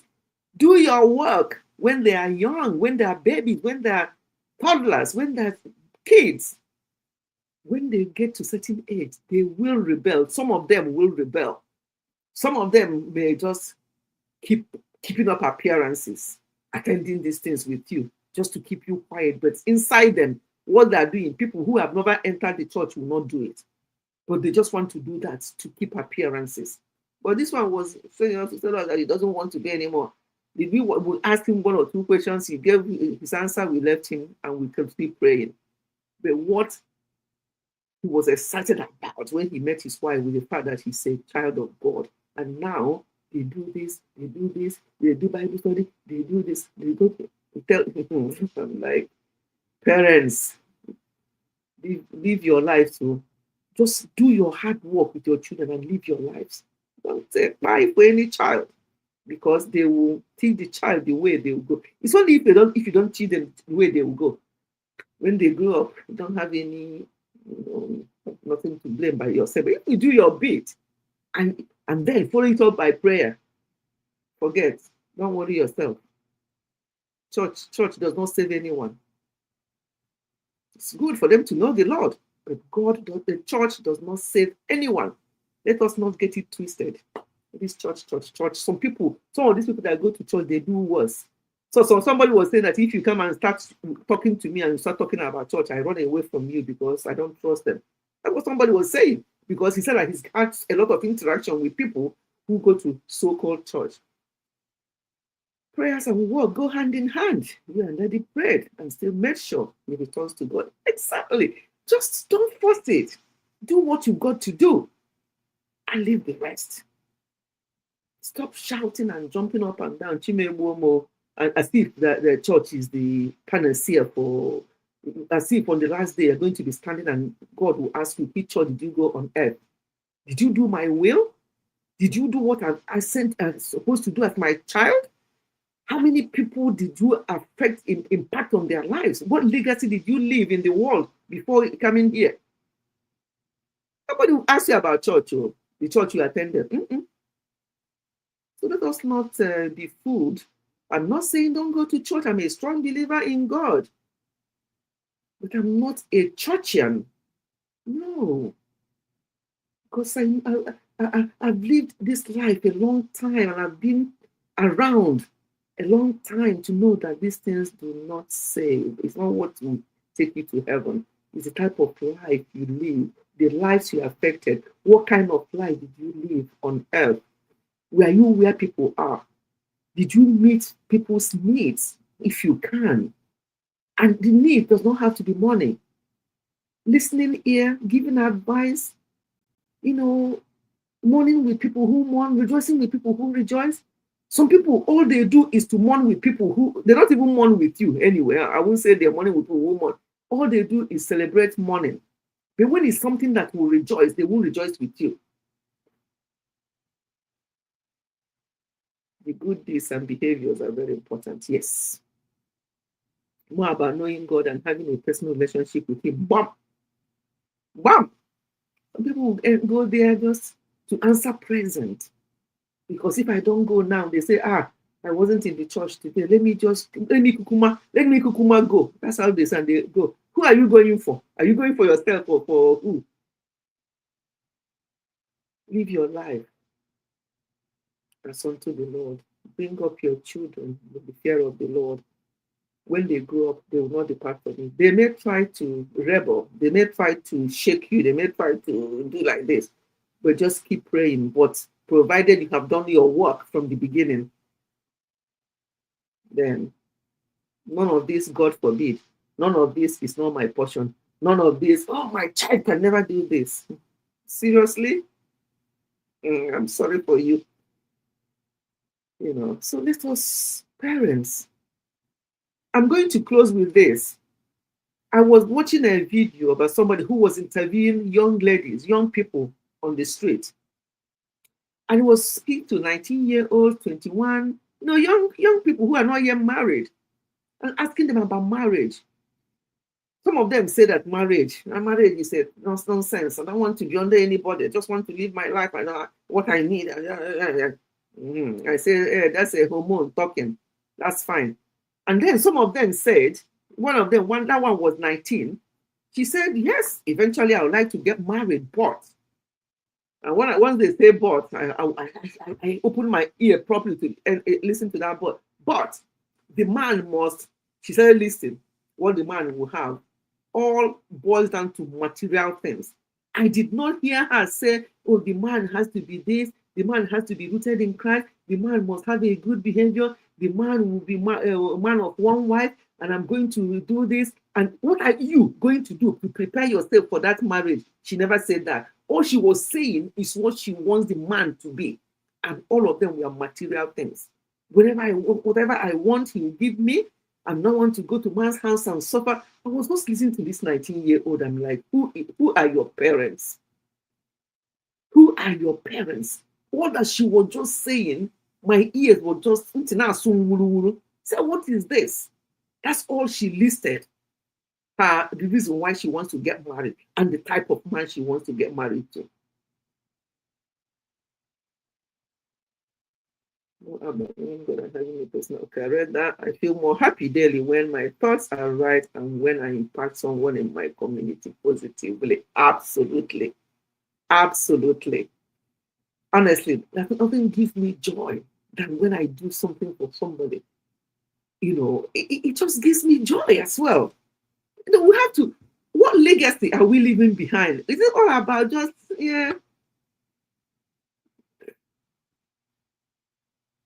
yes, I'm in my 60s now. I don't know how many years God gives me, although I've negotiated with God 100 years at least. After that, we'll see what happens. Provided I still got my marbles. Provided I can still see Ifeanyi cool. I'm like, yeah, at least I've seen his photo. I know his face. Of course, fine, I've seen you face to face. But I still know you and look at you and remember, this is who this person is. If you come to the stage where I don't even know who my children are, God, I don't want that kind of life. And that's why, as much as I'm very, keen on family things, I'm very keen on health. When it comes to health matter, I know they joke with them more because I don't want to be vegetable as I'm getting older. I have a 90. I've told you, Enid, my friend over there, 96, 96. She goes to the corner shop all the time, does her shopping in her little thing, and she goes home. Each time I chat with her, I always say to her, I admire you. Look at you, 96, and look at how you're walking around going to the shop. And I said to her, I'm really, because she said to me, I see you always walking like a soldier. And she said, each time I see you, I remember when I was younger, I used to be like that, always on the go, because I'm always on the go. And she said, and I said to her, yes, I'm doing that, so I'll be like you in it. She said, she gave me a blessing. She said, no, you're not going to be like me, you're going to be better than me. When you are 96, you're going to be better than I am. Hey, I'm like, I grab her with two hands immediately. But did I grab it and then come here and be a couch potato? No, I grabbed that blessing she gave me and I'm walking towards it. I'm doing things to help myself. I don't talk about age. I only mention my age so that people will know that I'm not a spring chicken, so they can give me my little respect. That's the only reason. March, my birthday coming in March will be a big one, because I'll be halfway to the 7th floor. So in March, I'm starting now. 6 months to the time to tell you people, I'll be halfway to the 7th floor. It's going to be a big YouTube party anyway. So when she gave me that blessing, I'm like, she said, no, you're going to, at my age, you're going to be even stronger than I am. I grabbed it immediately. And I did not grab it, and then I'm sitting here eating eba every day. Eating akpu like spice. Spice, are you still eating akpu? I didn't grab it and just sitting around. I have my Fitbit. My minimum is 10K, 10 steps, 10,000 steps. And it's, there's something I was listening to, said your body will treat you the way you treat your body. Yeah, no, as you get older, how did the person say it? Your body will treat you the way you treat your body.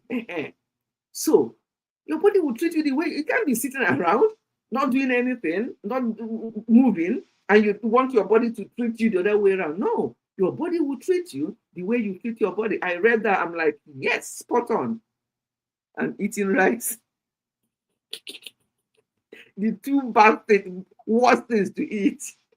It depends on what you're swallowing, though, but rice, don't eat rice every day. Anyway, we're not into health talk today. Today is not about health talk. Today is a family. Let's focus on that.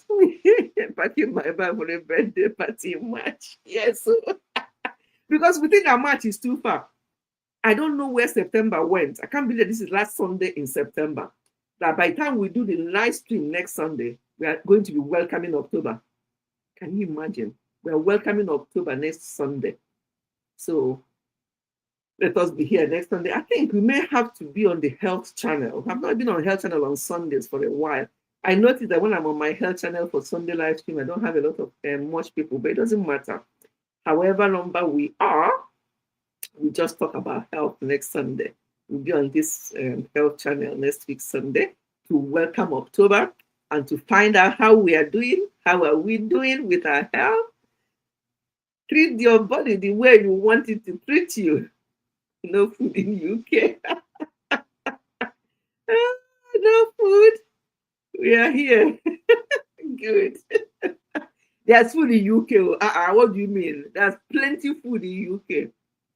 Just that some of us are running away from some of these things, but there's plenty food in UK. Did you not see? Did you see my Ifechi Health and Wellness? You see, yesterday we went to Nando's. See all those chicken. See that food, chicken and chips. It's only when I go out I have chips. So that's my second chips this year, I think. But we went out in May and we had chips. And when you came, Spice, we went out and we also had chips. So I think my third chips in this year. I went to Nando's yesterday. So we had that. I put that on my this thing. Yeah. Once in a while, just treat yourself. Life can be enjoyed, but don't over-enjoy by eating the wrong things because you are going to pay at later on in life. That's what I say to people. I say, look, they say, oh, we have to live our lives. I have to live my life. I said, keep living our life. Nobody's telling you not to live your life. But you're going to pay at older age when you are very uncomfortable.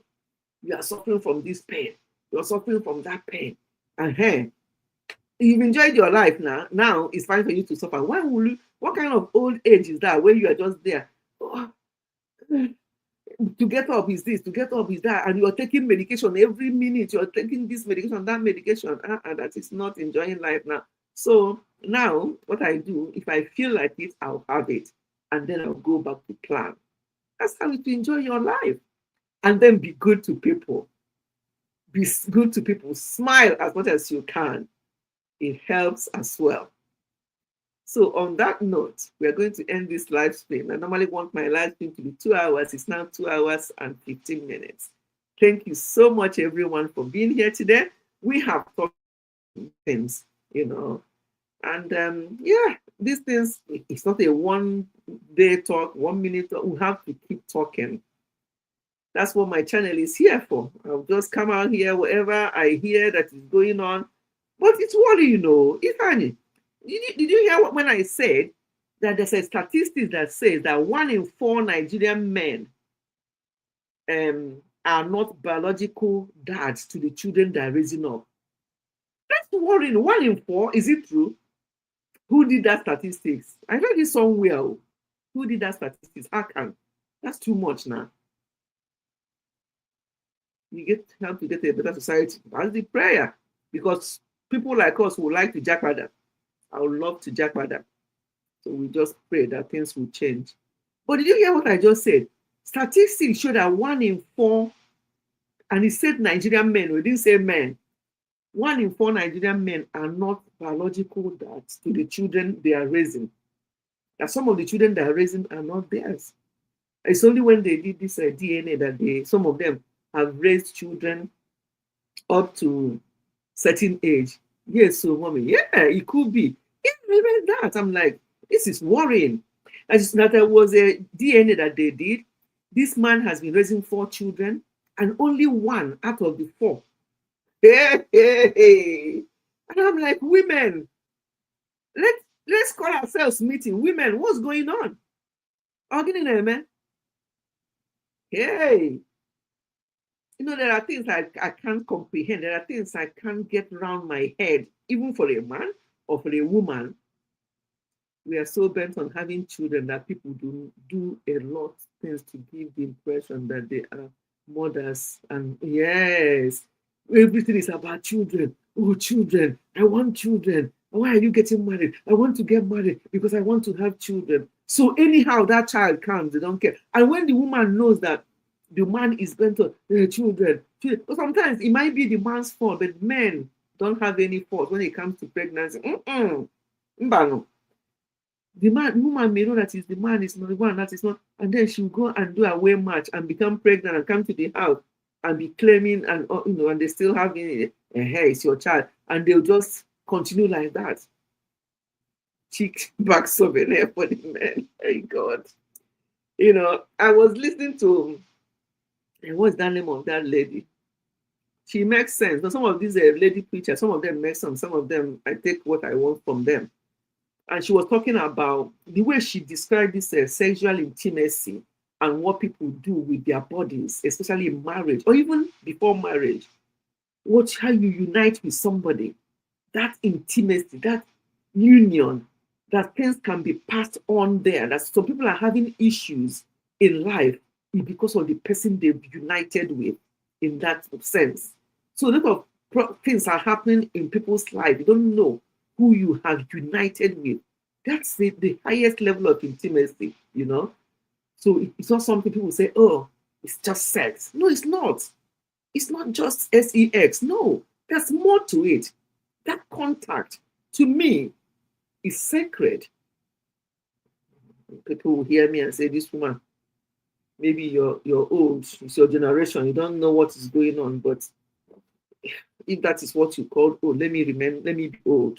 But I think it's disgusting for things like that to be happening, but people have just made it look so easy, or that is nothing.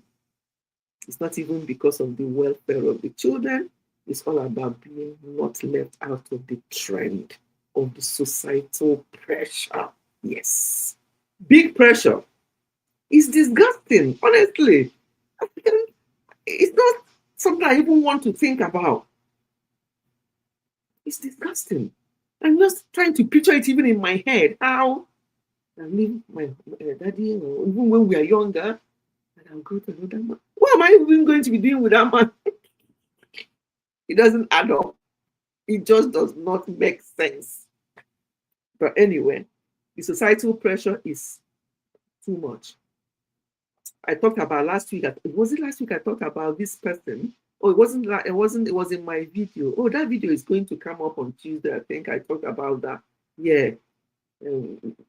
When it was the man who has low sperm count and the woman was called a meeting and was giving her mouthful, telling her why she hasn't given them children in 5 years. And the man himself know that he's the problem. And he allowed people to be ridiculing his wife. And at that point, even if I'm not the type that I say, don't talk about it, I'll talk. I'll say, better tell them the truth. Or I'll say it myself, if you're going to be here, not protecting me. I expected the man, even if it's from the wife, or even if it's from him, to keep them quiet and say, look, this is for two of us. It's a personal thing. We are dealing with it. They don't need to know who the problem is from.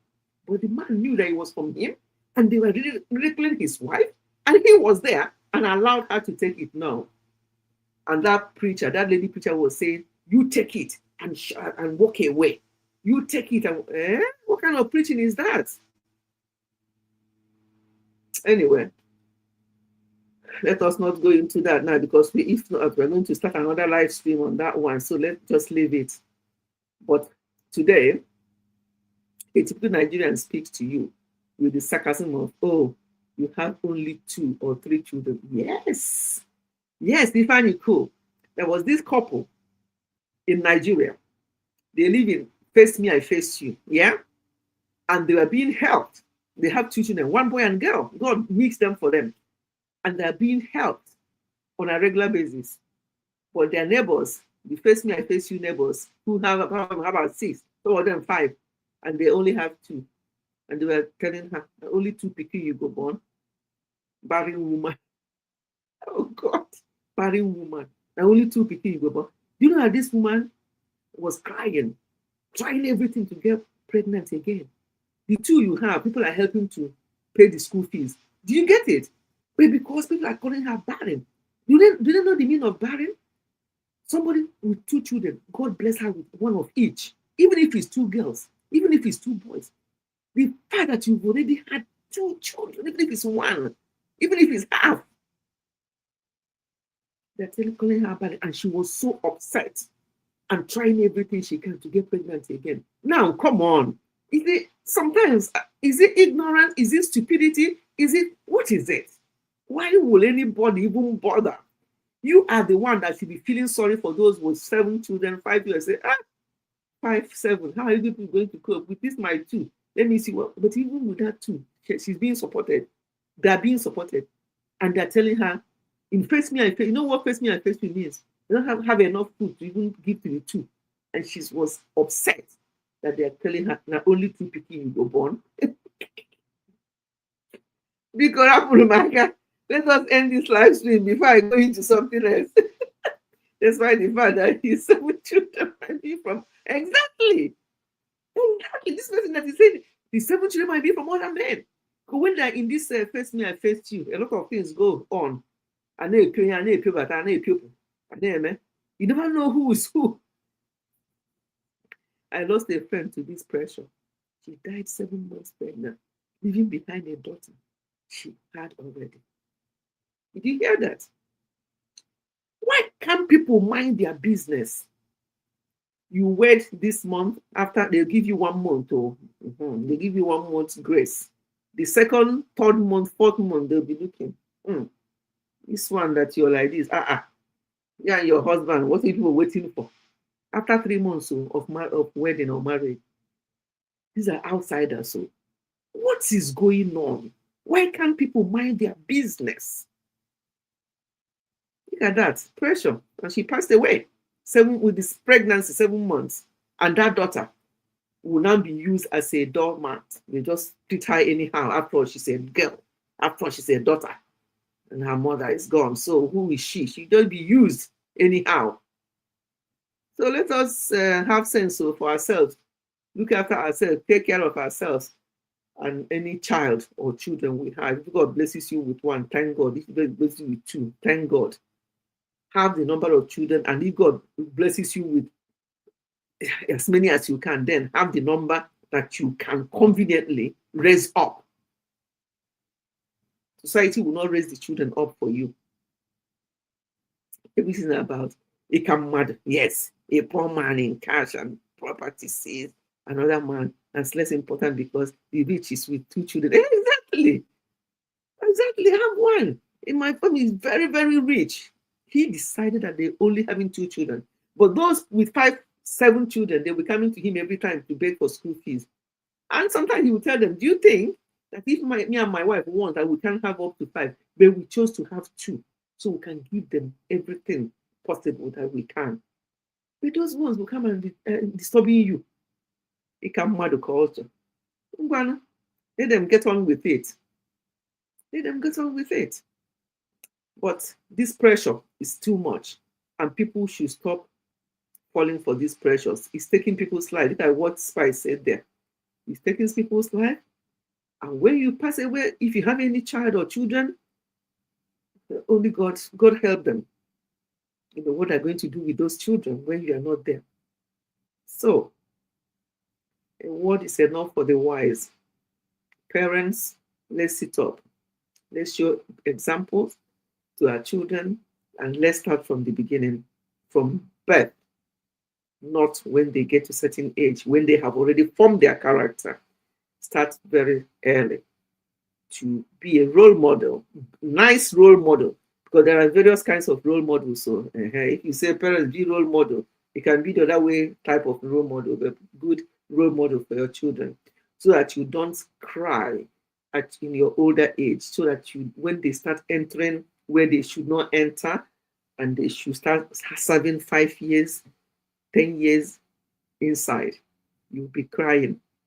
This is the time when they are young to do your hard work, do what you've got to do. Children is our future. Yes, we are going to end on that note.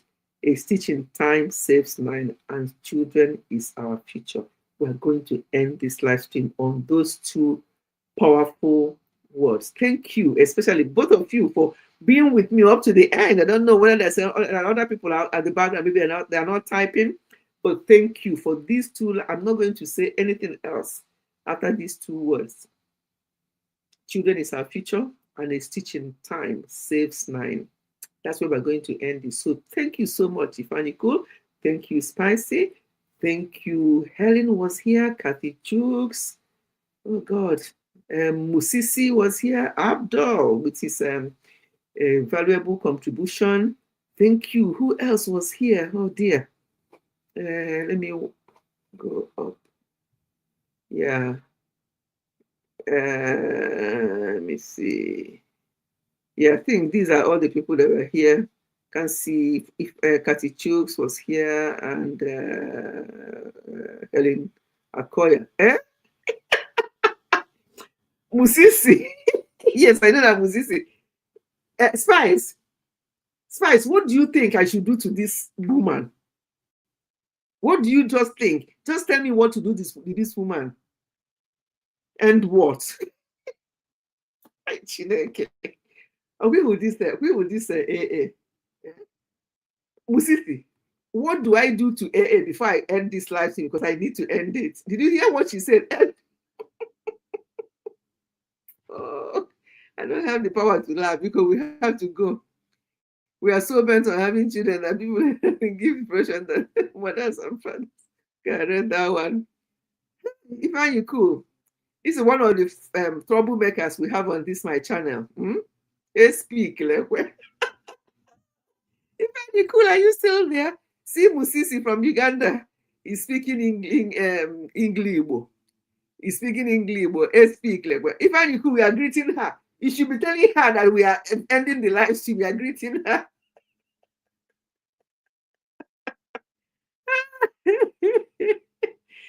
Yeah, let that summarize for me. I'll end, but I can leave it on. You know, there's a way you can end the stream, but I won't log off. I'll leave it on. Let's just be chatting with her, Spice. I'm ending the live stream because I've spent 2.5 hours. And this live stream, I'll leave 3 of you, Musisi, AA, and Spice.